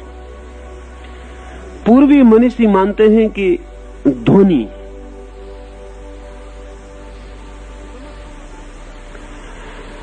समस्त पदार्थ का आधारभूत हिस्सा है। दोनों में से कुछ भी सच हो, लेकिन दोनों के बीच एक गहरा संबंध है, वो ख्याल में ले लेना चाहिए। क्योंकि वैज्ञानिक कहते हैं कि ध्वनि विद्युत का एक रूप है, और भारतीय मनीषी कहते हैं कि विद्युत ध्वनि का एक रूप है। ये दोनों बातें कितनी पृथक मालूम पड़ती हों, लेकिन इस दूसरी सच्चाई की घोषणा से दोनों बातों में पृथकता ना के बराबर रह जाती है। वैज्ञानिक कहते हैं ध्वनि विद्युत का एक रूप है, ए मोड ऑफ इलेक्ट्रिसिटी। भारतीय मनीषी कहते हैं विद्युत ध्वनि का एक रूप है, ए मोड ऑफ साउंड। संभावना यह हो सकती है कि दोनों ही बातें सच हों, एक ही साथ सच हों, और संभावना यह है कि ये दोनों ही बातें सच होंगी, और आज नहीं कल हम उस असली तत्व को खोज लेंगे जिसका एक रूप ध्वनि है और दूसरा रूप विद्युत है, जो इन दोनों के बीच का लिंक है। शायद अध्यात्म की तरफ से खोज करने के कारण भारतीय मनीषी ध्वनि पर पहुंचा, और पदार्थ की खोज करने के कारण पश्चिमी मनीषी विद्युत पर पहुंचा है। ध्यान रहे, स्वयं के भीतर खोज की है भारत के मनीषी ने, पदार्थ के भीतर नहीं। तो स्वयं के भीतर आपका जो स्वयं का बोध है वो ध्वनि का आखिरी हिस्सा है। जब तक आपको अपना बोध रहेगा, आपके भीतर ध्वनि का बोध रहेगा। जितने आप भीतर गहरे उतरेंगे उतने ध्वनि सूक्ष्म होती जाएगी, सूक्ष्म होती जाएगी, सूक्ष्म होती जाएगी। एक घड़ी आखिरी जब बिल्कुल शून्य रह जाएगा तो शून्य की भी ध्वनि है, साउंडलेस साउंड। उसको भारतीय मनीषी अनाहत नाद कहते रहे। वो जो नाद है, जबकि ऐसा मालूम पड़ता है जैसे शून्य आ गया, लेकिन शून्य का भी अपना सन्नाटा है, उसकी भी अपनी ध्वनि है। उस शून्य के सन्नाटे की आखिरी पकड़ है मनुष्य की चेतना में खोज करने की वजह से। जो आखिरी चीज मिलती है निराकार में उतरने के पहले, वो ध्वनि है। इसलिए उनका कहना बिल्कुल ठीक ही था कि अंतिम तत्व ध्वनि होनी चाहिए। वैज्ञानिक पदार्थ की खोज करके जिस आखिरी तत्व पर पहुंचते हैं, जिसके आगे सब खो जाता है, निराकार आ जाता है, वो विद्युत कण है। सोचने जैसा यह है कि पदार्थ का जो आखिरी कण है, क्या चेतना का आखिरी कण उससे पहले होगा या पीछे और आगे होगा? निश्चित ही चेतना पदार्थ से ज्यादा गहन वस्तु है। निश्चित ही चेतना पदार्थ से ज्यादा रहस्यमय वस्तु है। और संभावना यही है कि चेतना का जो अंतिम कण हो वो पदार्थ के अंतिम कण से आगे हो। इसलिए भारतीय मनीषी ध्वनि को विद्युत कण से आगे रखने की दृष्टि प्रस्तावित किए। जो भी हो, संगीत, कीर्तन, भजन, प्रार्थना, मंत्र ध्वनि के उपयोग है। और प्रत्येक ध्वनि के साथ आपके भीतर एक स्थिति पैदा होती है। ऐसी कोई भी ध्वनि नहीं है जो आपके भीतर कोई स्थिति पैदा न कर जाती हो। सब ध्वनियां आपके भीतर स्थिति पैदा करती हैं। और अब तो साउंड इलेक्ट्रॉनिक्स पर काम करने वाले वैज्ञानिकों का ख्याल है कि अब तक हम इंकार किए वो ठीक न था। अब तो बात जाहिर और साफ हो गई है कि जिस पौधे में फूल महीने भर बाद आने वाले हैं, उसके पास अगर विशेष प्रकार का वाद्य बजाया जाए तो फूल महीने भर पहले आ जाते हैं। जो गाय शेर भर दूध देती है, उसके पास विशेष ध्वनि बजाई जाए तो उसका दूध बिल्कुल खो जाता है या दुगना भी हो जाता है। असल में ध्वनि का आघात है आपकी चेतना पर। ध्वनि आघात करती है आपके भीतर जाके। हम तलवार से आपकी गर्दन काट सकते हैं, लेकिन ध्वनि की तलवार से आपके मन को काट सकते हैं।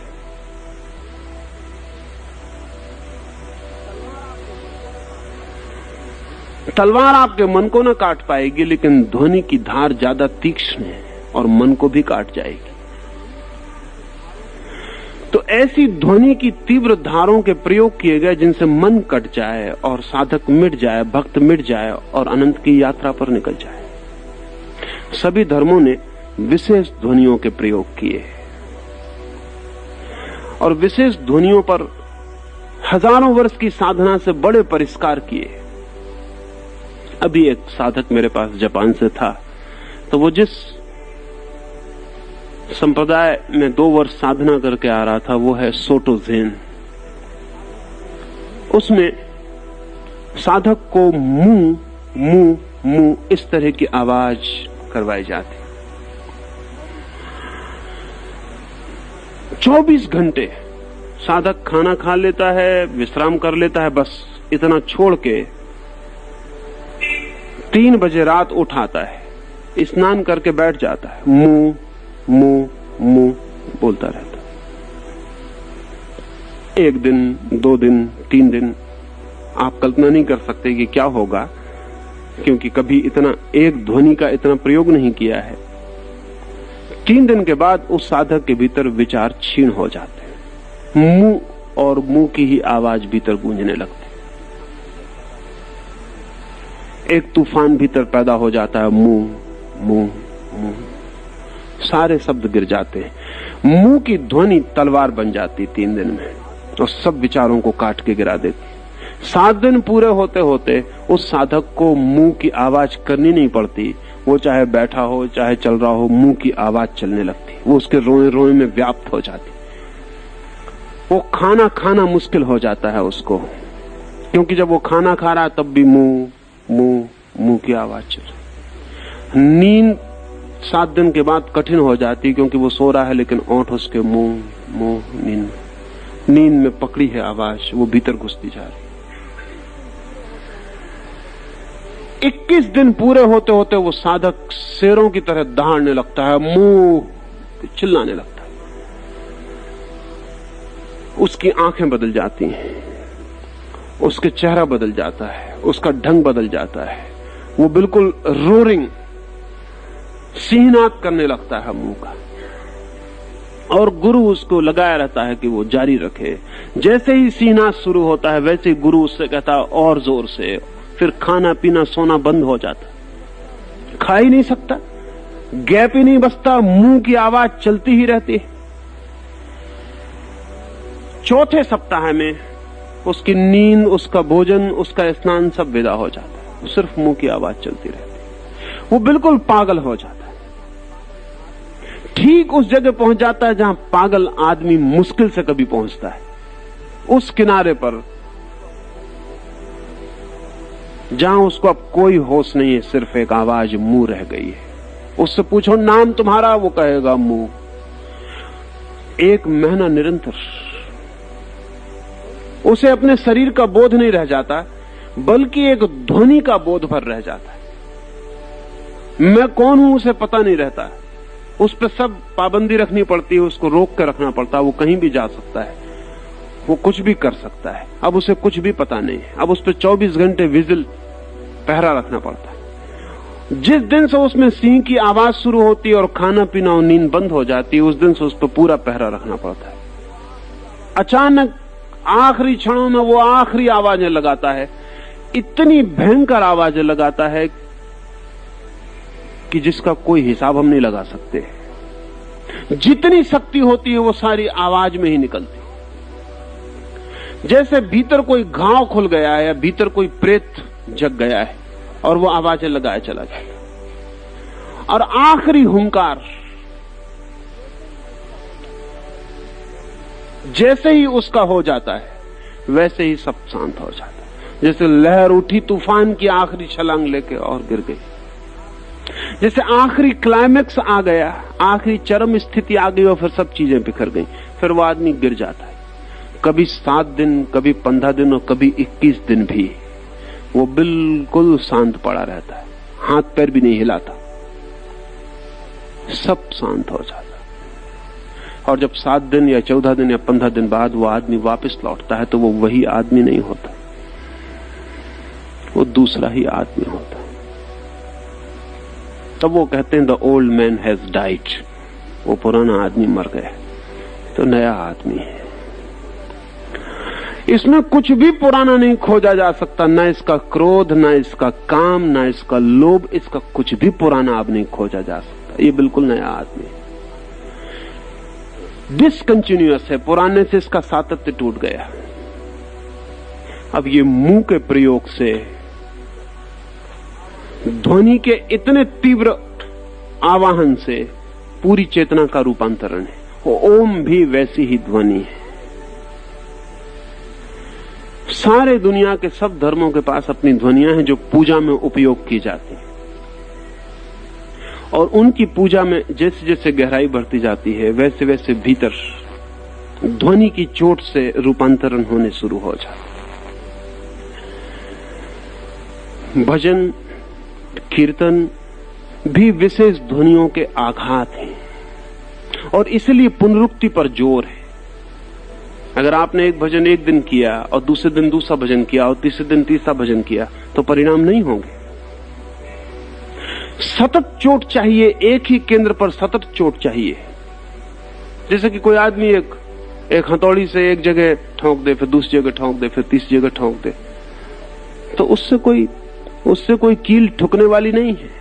कि एक आदमी एक जगह कुआं खोद ले 2 फीट और 2 फीट दूसरी जगह खोद ले और तीसरी जगह खोज ले, उससे कोई कुआं खोदने वाला नहीं। सतत एक ही बिंदु पर, इसलिए पुनरुक्ति पर इतना आग्रह रहा है, इतना आग्रह कि 1 महीने भर आदमी मुंह और मुंह की पुनरुक्ति कर रहा है या ओम की ध्वनि लगा रहा है। एक ही गीत की कड़ी को दोहराए चला जा रहा है, एक ही धुन को किए चला जा रहा है। इसमें खतरा है, अगर इसको मैकेनिकल यांत्रिक ढंग से किया तो बेकार मेहनत चली जाएगी। लेकिन अगर इसको पूरे प्राण डाल के किया, अगर ये आदमी ऐसा बैठा हुआ मुंह मुंह करता रहे जैसे काम कर रहा है, तो कुछ नहीं परिणाम होगा। नहीं, ये मुंह इसका प्राण बन जाए, जीवन मरण का सवाल बन जाए, ये दांव लगा दे अपना सब। ये आवाज ऐसे ही मुंह से न कर दे, इस आवाज में इसके शरीर का रोआ रोआ सम्मिलित हो जाए, इसके एक एक सेल, एक एक कोष्ठ की ऊर्जा इसमें लग जाए, इसकी एक एक हड्डी, मांसपेशी, एक एक स्नायु इसमें संयुक्त हो जाए, खून इसका पुकारने लगे, हड्डियां चिल्लाने लगे, इसका पूरा का पूरा अस्तित्व मुंह की आवाज बन जाए, तो ध्वनि के द्वारा परिणाम हो पाएगा। तो भक्त है कि एक ही कड़ी दोहराए चला जा रहा है वर्षों तक। वो एक ही कड़ी दोहराने का प्रयोजन है।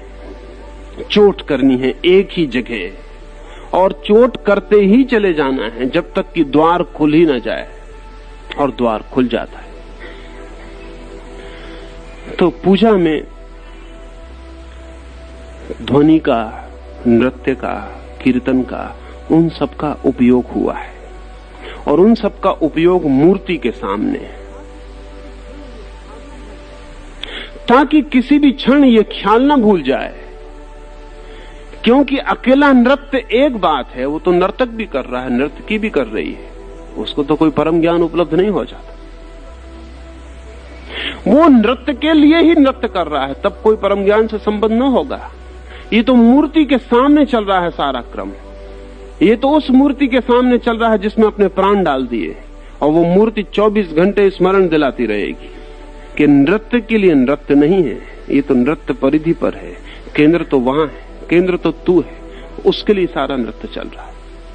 ये स्मरण बना ही रहे पूरे वक्त कि ये नृत्य मूर्ति के आसपास चल रहा है, ये नृत्य के लिए नृत्य नहीं है, ये किसी परम सत्ता के में छलांग लेने की तैयारी है। वो मूर्ति स्मरण दिलाती रहे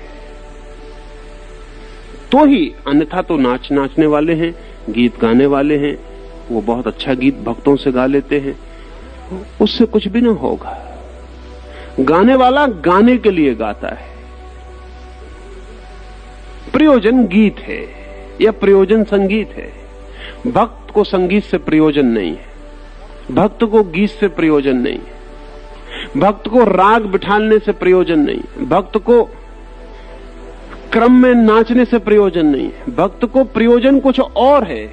वो प्रयोजन यह है कि वो इतना मस्त हो जाए, इतना छोड़ पाए अपने को कि कोई भी रौ, कोई भी धारा उसे बहा ले जाए अनंत की तरफ, वो परिधि बन जाए और केंद्र कोई और बन जाए, और वो बह सके, प्रवाहित हो सके।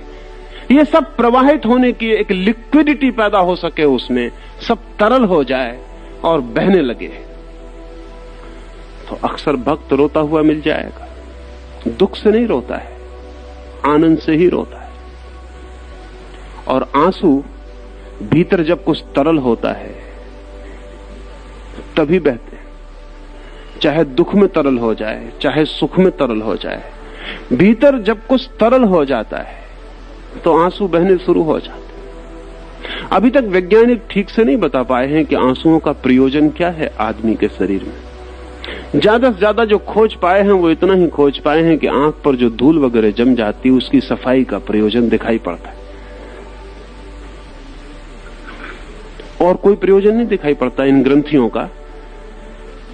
आंख के भीतर जो आंसुओं की ग्रंथियां हैं उनका एक ही प्रयोजन मालूम पड़ता है कि आंख की सफाई कर सकें। लेकिन बड़ी हैरानी की बात है कि आंख की सफाई की जरूरत तभी पड़ती है जब कोई आनंद में होता है या दुख में होता है। बाकी समय आंख पर धूल नहीं जमती, बाकी समय आंख की कोई सफाई की जरूरत नहीं पड़ती। जब भी कोई चीज भीतर ओवरफ्लोइंग होती है, कुछ अतिरेक हो जाता है, चाहे दुख चाहे सुख, तभी आंसू बहने लगते हैं। नहीं, आंसू की ग्रंथियां तभी खुलती हैं जब भीतर कुछ तरल हो जाता है और बहना शुरू हो जाता है। भक्त भी रोए, पर भक्तों का रोना बहुत अलग है।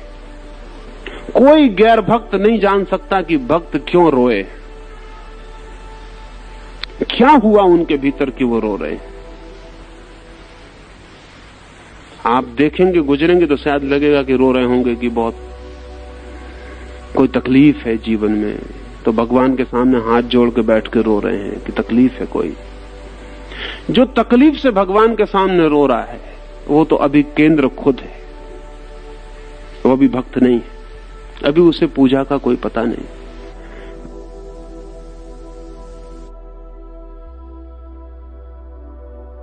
नहीं, लेकिन एक क्षण ऐसा आता है जब चेतना बिल्कुल तरल हो जाती है। भीतर सब ठोसपन, फ्रोजननेस जहां जहां जम गए हैं भीतर, हम वो सब मिट जाता है, सब पिघल जाता, बर्फ के टुकड़े नहीं रह जाते भीतर, तरल पानी हो जाता, बहाव आ जाता है भीतर। तब आंसुओं की अविरल धारा शुरू हो जाती और वे आंसू किसी परम अनुकंपा को धन्यवाद देने के लिए ही बहते हैं, किसी परम प्रसाद को, किसी ग्रेस को। कुछ जो उतरना शुरू हुआ है उसको देने के लिए हमारे पास और कुछ भी नहीं बचता। वो जो हमें मिला है उसकी कोई पात्रता नहीं है। जो आनंद उतरना शुरू हुआ है उसको संभालने की भी हमारे पास कोई जगह नहीं है। जो बरस रहा है हमारे ऊपर वो हम कभी सोच भी नहीं सकते थे सपने में भी कि हमें कभी मिल पाएगा। अब उसको धन्यवाद देने के लिए हमारे पास कुछ भी नहीं है, न शब्द धन्यवाद दे पाएंगे, कुछ भी नहीं बचा है। उस वक्त आंख एक अलग ही ढंग से रोती है। भक्त की आंख जैसी रोई है वैसे कभी किसी की आंख नहीं रोई। प्रेमी की भी आंख जब रोती है तो भी उसमें वो बात नहीं होती। प्रेमी की आंख में भी बहुत तरह की क्षुद्रताएं इकट्ठी हो जाती हैं। भक्त की आंख अकारण ही रोती, कोई प्रयोजन नहीं है, सिर्फ अब कोई उपाय नहीं, निरुपाय है भक्त। वो परमात्मा को धन्यवाद देना चाहे तो मुंह से शब्द नहीं निकलता, और जब मुंह नहीं बोलता तब आंख अपने ढंग से बोलना शुरू करती है।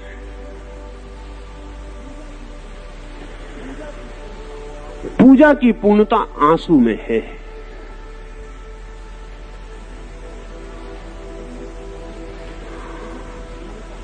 पूजा की पूर्णता आंसुओं में है, तरलता में, बह जाने में।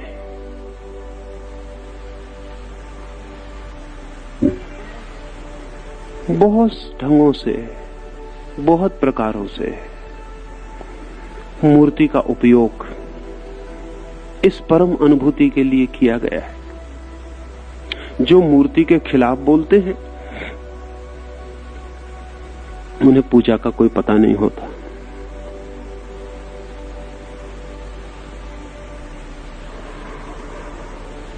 और तब ठीक है, उनके बोलने का उतना ही उपयोग है जितना किसी भी अज्ञानी के बोलने का कोई उपयोग हो सकता है। लेकिन इस सदी में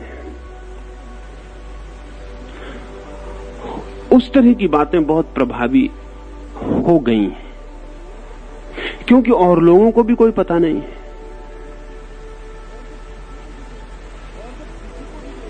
और जब किसी को भी कोई पता ना हो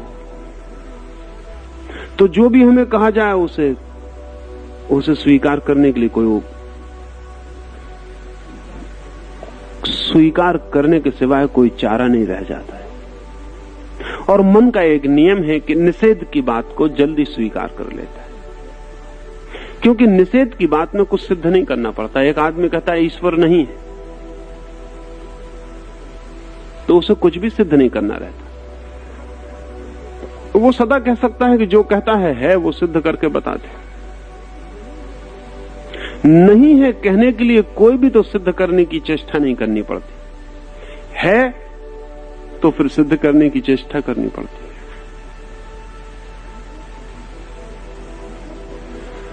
है। निषेध को स्वीकार करने के लिए मन बड़े जल्दी राजी हो जाता है।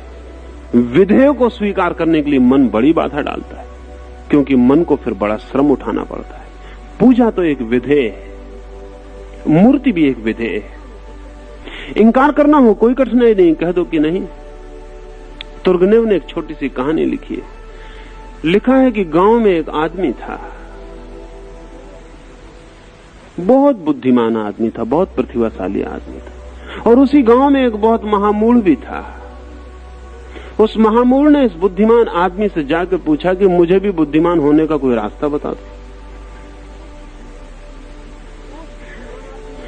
तो उस बुद्धिमान आदमी ने पूछा कि तुझे बुद्धिमान दिखना है कि होना है, क्योंकि होने का रास्ता तो बहुत लंबा है। दिखना हो तो बहुत आसान है मामला। उसने कहा कि आसान ही बताइए, कठिन अपने से ना हो सके। होने की झंझट छोड़िए, दिखना काफी है, दिखने से काम चल जाएगा। और उस बुद्धिमान आदमी ने कहा कि होने में तो कभी भूल चूक भी हो सकती है, लेकिन दिखने में कभी भूल चूक नहीं होती। तो उसने कहा फिर और भी अच्छा है, आप देर ना करिए। तो उस बुद्धिमान आदमी ने उसके कान में एक मंत्र बोल दिया और उस दिन से गांव में खबर होनी शुरू हो गई कि वो आदमी बुद्धिमान हो गया। सच ही सारे गांव में खबर फैलने लगी। दूसरे दिन से सुबह से चर्चा गांव में चलने लगी। क्या मंत्र फूंक दिया, एक छोटा सा मंत्र, एक निषेध का सूत्र उसे दे दिया। उससे कहा कि जब भी कोई कुछ कहे फौरन इंकार करो। जैसे कोई कहे कि मूर्ति पूजा में कुछ है, कहो कुछ भी नहीं है, बोलो कहां है। उस आदमी ने पूछा अगर मुझे पता भी ना हो, तू पते की फिक्री मत करना, तू सिर्फ इंकार करते जाना। कोई कहे कि कालिदास की फलां किताब बहुत अद्भुत, तू कहना कचरा, क्या है सिद्ध करो। कोई कहे बीथोवन का ये संगीत ये परम स्वर्गीय है, कहना कि नरक में भी ऐसी संगीत बजता, तुम सिद्ध करो कि स्वर्ग का कैसे है। तू बस एक बात याद रख, इंकार करना और जो गड़बड़ करे उससे कहना सिद्ध करो। 15 दिन में वो आदमी गांव भर में महाबुद्धिमान हो गया। लोगों ने कहा उसका और छोर पाना कठिन। कोई कह रहा था कि शेक्सपियर ने इतने सुंदर गीत लिखे, उसने कहा क्या रखा है, कचरा है, स्कूल के बच्चे लिख सकते। और जो कह रहा था वो डर गया,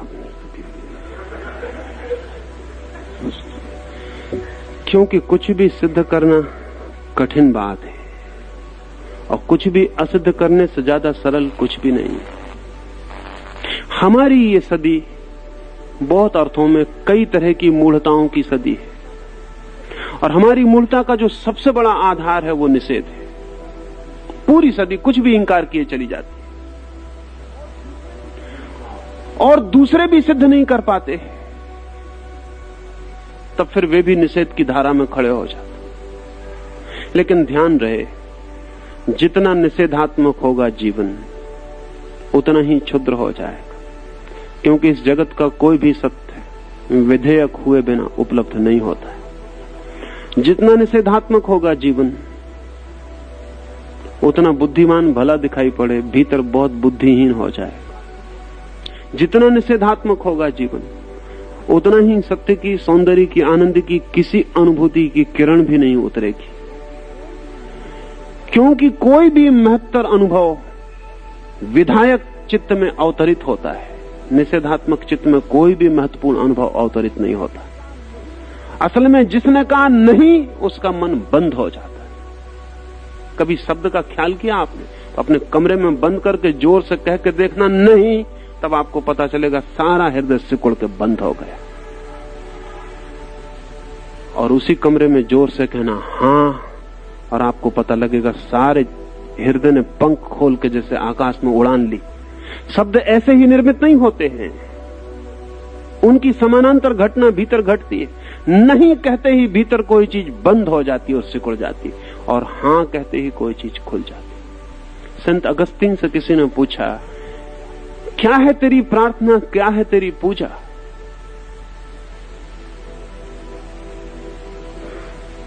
तो संत अगस्तीन ने कहा yes yes yes my Lord, इतनी ही मेरी पूजा है। हाँ हाँ हाँ मेरे प्रभु, इतनी ही मेरी पूजा है, इतनी ही मेरी प्रार्थना।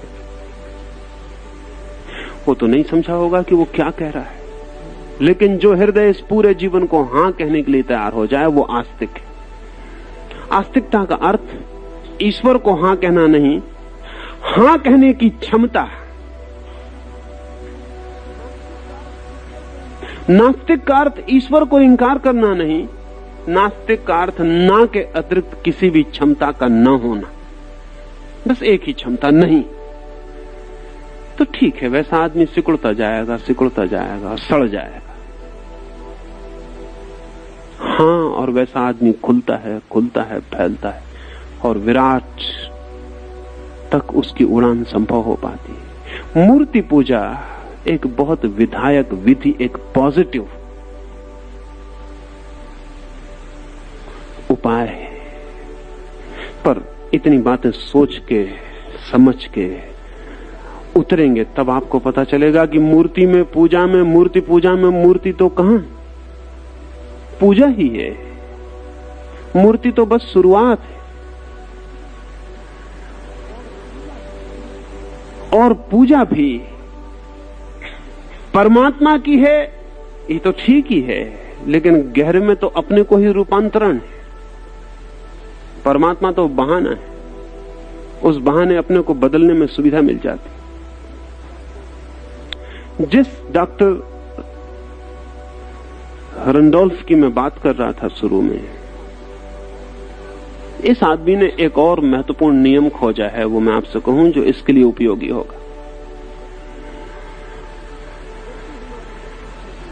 जब भी हमारे मस्तिष्क में कोई विचार पैदा होता है तो उस विचार को यात्रा करनी पड़ती है स्नायुओं से, मांसपेशियों से, शरीर के तंत्र से। समझ लो कि मेरे मन में विचार पैदा हुआ कि मैं आपको प्रेम करूं और आपका हाथ अपने हाथ में ले लूं।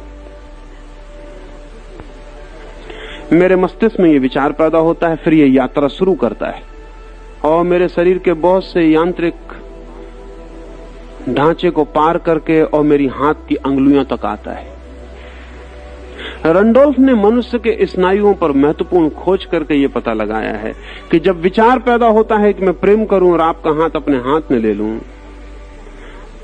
तब अगर उसको हम मान लें कि उसमें 100 शक्ति है, 100 की पोटेंशियलिटी है, तो उंगली तक पहुंचते पहुंचते 1 की पोटेंशियलिटी रह जाती। अगर हम 100 शक्ति मान लें उसमें, तो उंगली तक आते आते उसमें 1 शक्ति, 99 की शक्ति इस बीच की स्नायुओं में जो ट्रांसफर होने की यात्रा उसमें खो जाती। सभी विचार हमारे व्यक्तित्व की बाहरी परत तक आते आते बिल्कुल निर्जीव हो जाते हैं। इसीलिए तो जब मन में हम सोचते हैं कि किसी का हाथ प्रेम से हाथ में ले लें, तब जितना सुखद मालूम पड़ता है, तब उतना सुखद तब नहीं मालूम पड़ता जब हाथ में हाथ लेते। तब ऐसा लगता है कुछ खास ना हुआ। बात क्या हो गई, ये कुछ खास क्यों ना हुआ? एक आदमी संभोग के संबंध में सोचता रहता है, बड़ा सुख मन में पाता है, लेकिन संभोग के कृत्य में जाकर सिर्फ डिप्रेस्ड होकर लौटता है। पीछे से लगता है इसमें कुछ हुआ क्यों नहीं, बात क्या हो गई? मस्तिष्क में जो विचार था वो 100 की पोटेंशियलिटी का था।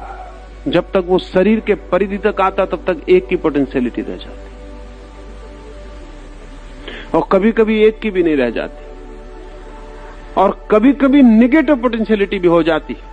अगर रुग्ण शरीर हो तो शरीर की यात्रा में इतनी शक्ति पी जाता है वो विचार कि पहुंचते पहुंचते वो निगेटिव हो जाता है। यानी कई बार ऐसा हो जाता है कि जिसका हाथ हाथ में लेकर सोचता सुख लेगा, हाथ लेकर सिर्फ दुख मिलता है, ऋणात्मक हो जाता है। तो रंडोल्फ का कहना है कि अगर यही स्थिति है तो आदमी कभी सुख न पा सकेगा। क्या कोई ऐसा उपाय नहीं है कि विचार मेरे मस्तिष्क से सीधी छलांग लगा के आपके मस्तिष्क में प्रवेश कर जाए? धर्म कहता है ऐसा उपाय है, और रंडोल्फ भी कहता है उसके अपने हजारों प्रयोगों के आधार पर कि विचार सीधी छलांग भी लगा सकते हैं, सीधी छलांग। तब मेरे मन में जो विचार उठा है वो मेरे पूरे शरीर की यात्रा करके मेरे शरीर के माध्यम से आप तक जाए। इस पूरी चैनल का, यंत्र का उपयोग नहीं किया जाता। तब मैं अपने विचार को अपने आज्ञा चक्र पर आंख बंद करके रोकता हूं और सीधा उसे छलांग लगा के आपके आज्ञा चक्र में पहुंचाता हूं। सारी टेलीपैथी, सारा विचार का संक्रमण इसी कला पर निर्भर है। और रंडोल्फ ने 1000 मील दूर तक विचार संक्रमित करके बताए। दूसरे प्रयोगों में भी, रूस में, हार्वर्ड में और दूसरे प्रयोगों में भी दूसरे लोगों ने भी बहुत दूर तक विचार का संक्रमण करके बताया है। तब कुछ नहीं, अपने विचार को सिकोड़कर अपने आज्ञा चक्र पर इकट्ठा कर लेना है। जैसे कि कोई घूमता हुआ छोटा सा आपके विचार का बन गया और आपके मस्तिष्क में घूमने लगा है भीतर, उसे छोटा करते जाना है, कंसंट्रेट छोटा, ताकि वो ज्यादा पोटेंशियल हो जाए। शरीर पे फैलता है तो पोटेंशियलिटी कम हो जाती है। इकट्ठा करते जाना है। एक छोटा सा बिंदु रह जाए प्रकाश का, ऐसा अनुभव कर लेना है कि मेरा विचार एक प्रकाश का छोटा सा बिंदु रह गया। जितना छोटा कर सके उसे छोटा करते जाना है। और एक घड़ी आती जब वो इतना छोटा हो जाता है कि उसके आगे छोटा नहीं हो सकता, वही घड़ी छलांग लगवा देने की घड़ी। तब सिर्फ इतना ख्याल करना है कि वो मस्तिष्क से छलांग लगा के दूसरे व्यक्ति के मस्तिष्क में चला गया। वो चाहे दूसरा व्यक्ति कितनी ही दूर हो, सिर्फ आपकी कल्पना में होना चाहिए कि वो दूसरे व्यक्ति के मस्तिष्क में आज्ञा चक्र में चला गया, वो ट्रांसफर हो जाएगा। टेलीपैथी, विचार का संक्रमण बिना माध्यम के, इस कला पर ही निर्भर है। इसलिए बिंदु की साधना धर्म ने बहुत बहुत रूपों में की है। वो बिंदु की साधना का यही वैज्ञानिक रूप है। इसको व्यक्ति में भी उपयोग कर सकते हैं और इसको हम परमात्मा के लिए भी उपयोग में कर सकते हैं। जैसे महावीर की मूर्ति रख के आप बैठे, महावीर की तो चेतना खो गई अनंत में, मूर्ति रखे आप बैठे, लेकिन इस मूर्ति के सामने बैठ के अगर आप अपनी पूरे के पूरे प्राणों की ऊर्जा को आज्ञा चक्र पर इकट्ठा करवा दें मूर्ति के मस्तिष्क में, तो तत्क्षण वो विचार महावीर की चेतना तक संक्रमित हो जाएगा। और इस माध्यम से न मालूम कितने लोगों ने, न मालूम कितने पीछे आने वाले लोगों को हजारों वर्ष तक सहायता पहुंचाई। और उनके लिए फिर बुद्ध या महावीर या क्राइस्ट मरे हुए व्यक्ति नहीं रहते, जीवित व्यक्ति रहते हैं अभी और यहीं। उनके लिए बात सीधी सामने होती है और इसका प्रयोग सीधा परमात्मा शक्ति में छलांग लगाने के लिए भी किया जा सकता है। लेकिन परमात्मा का केंद्र आप कहां खोजेंगे? इस अपने मस्तिष्क में कहां छलांग लगा के भेजेंगे?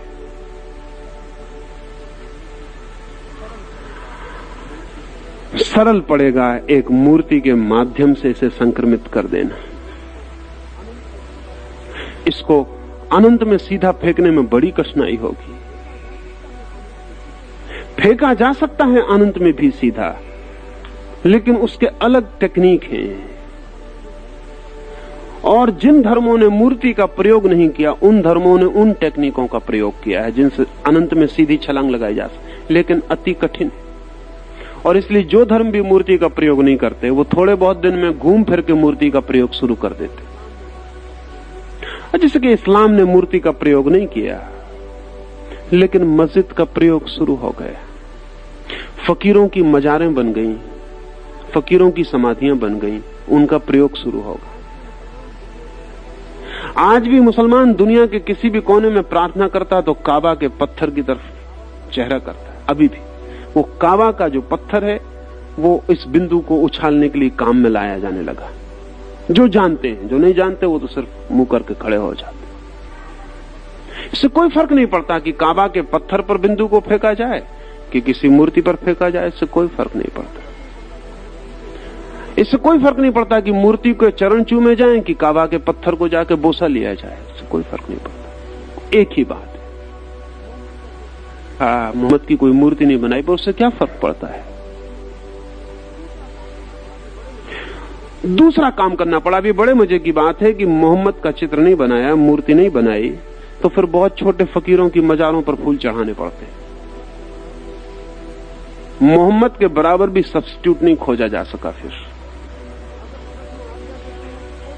तो अगर कृष्ण आज्ञा देते हो कि कोई फिक्र नहीं, मेरी मूर्ति के चरणों में तू आ जा, तो मैं मानता हूं बहुत दूरगामी है।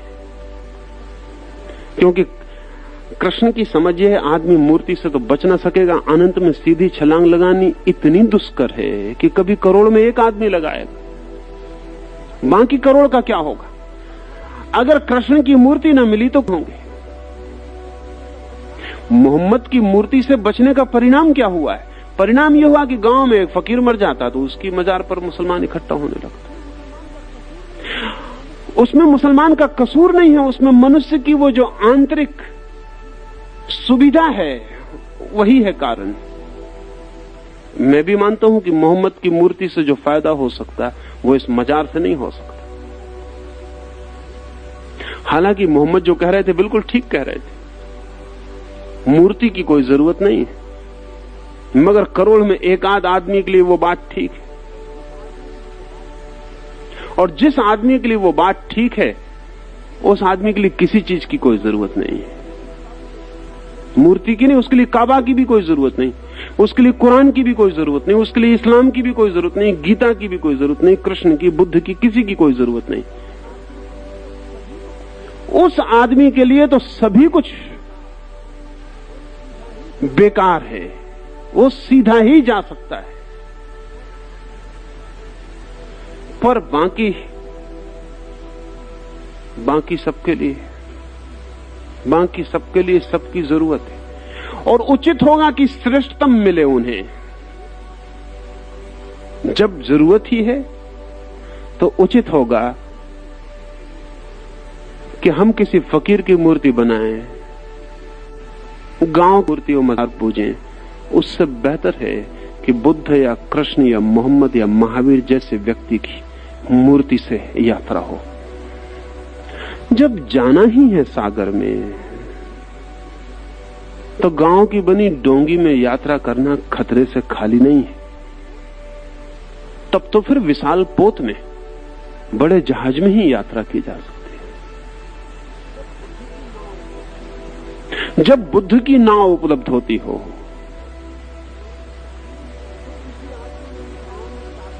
तो किसी आदमी ने गांव में ताबीज निकाल दिए हों, या किसी आदमी के आशीर्वाद से कोई बीमार ठीक हो गया हो, उसकी मजार पे इकट्ठा होना उपलब्ध न होगी, तो आदमी की जरूरत है भीतरी कि वो कोई दूसरा सब्स्टिट्यूट खोजेगा।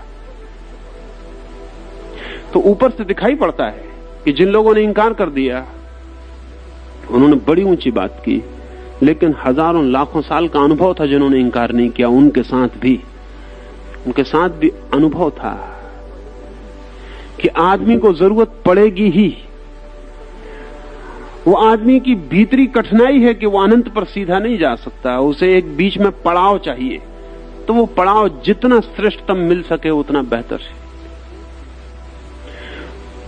मूर्ति, दुनिया में ऐसा कोई समाज नहीं रहा आज तक अस्तित्व में जहां निर्मित न हुई हो। एक भी ऐसा मनुष्य जाति का कोई कबीला नहीं रहा कहीं, किसी भी कोने में, जहां किसी न किसी रूप में मूर्ति निर्मित न हुई हो। स्वभावता इससे पता चलता है कि मनुष्य की मनुष्यता की कोई आंतरिक जरूरत मूर्ति से पूरी होती है। सिर्फ हमारी सदी है जैसे मूर्ति का ख्याल टूटना शुरू हुआ है। इन 200-250 वर्षों में मूर्ति ऐसा मालूम होने लगी है कि वो व्यर्थ का बोझ है, उसे हटा दिया जाए।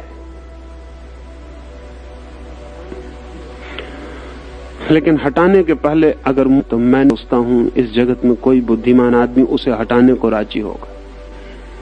हां, अगर मूर्ति पूजा का विज्ञान ही ख्याल में न रह जाए तो मूर्ति हटानी ही पड़ेगी, उसे बचाया नहीं जा सकता है, वो अपने आप ही गिर जाएगी। आज लोग पूजा भी कर रहे हैं बिना जाने, मूर्ति के सामने हाथ भी जोड़ रहे हैं बिना जाने। कोई हृदय का भाव नहीं रह गया है, औपचारिकता है। ये औपचारिक लोग ही मूर्ति को मिटवाने का कारण बनेंगे, क्योंकि ये मूर्ति भी पूजाते हैं और उनकी जिंदगी में तो कोई फर्क पैदा नहीं होता। यही खबर लाते हैं कि बेकार है, मूर्ति पूजा कर रहा है, कुछ भी नहीं हो रहा। वो अपने बेटे को कह रहा है कि तू भी मंदिर चल।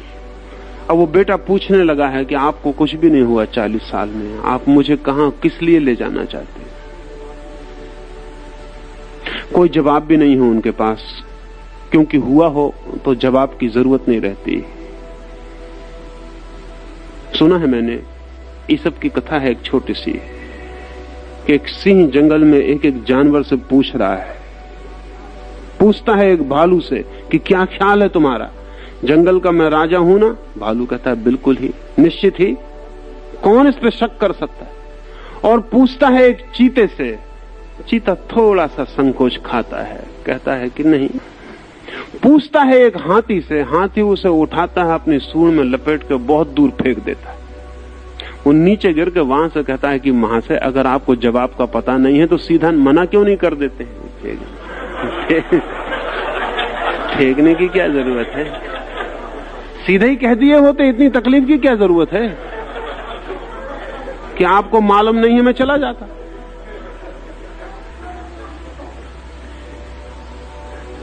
मगर जो हाथी फेंक सकता है उठा के, वो इसको जवाब देने बैठे।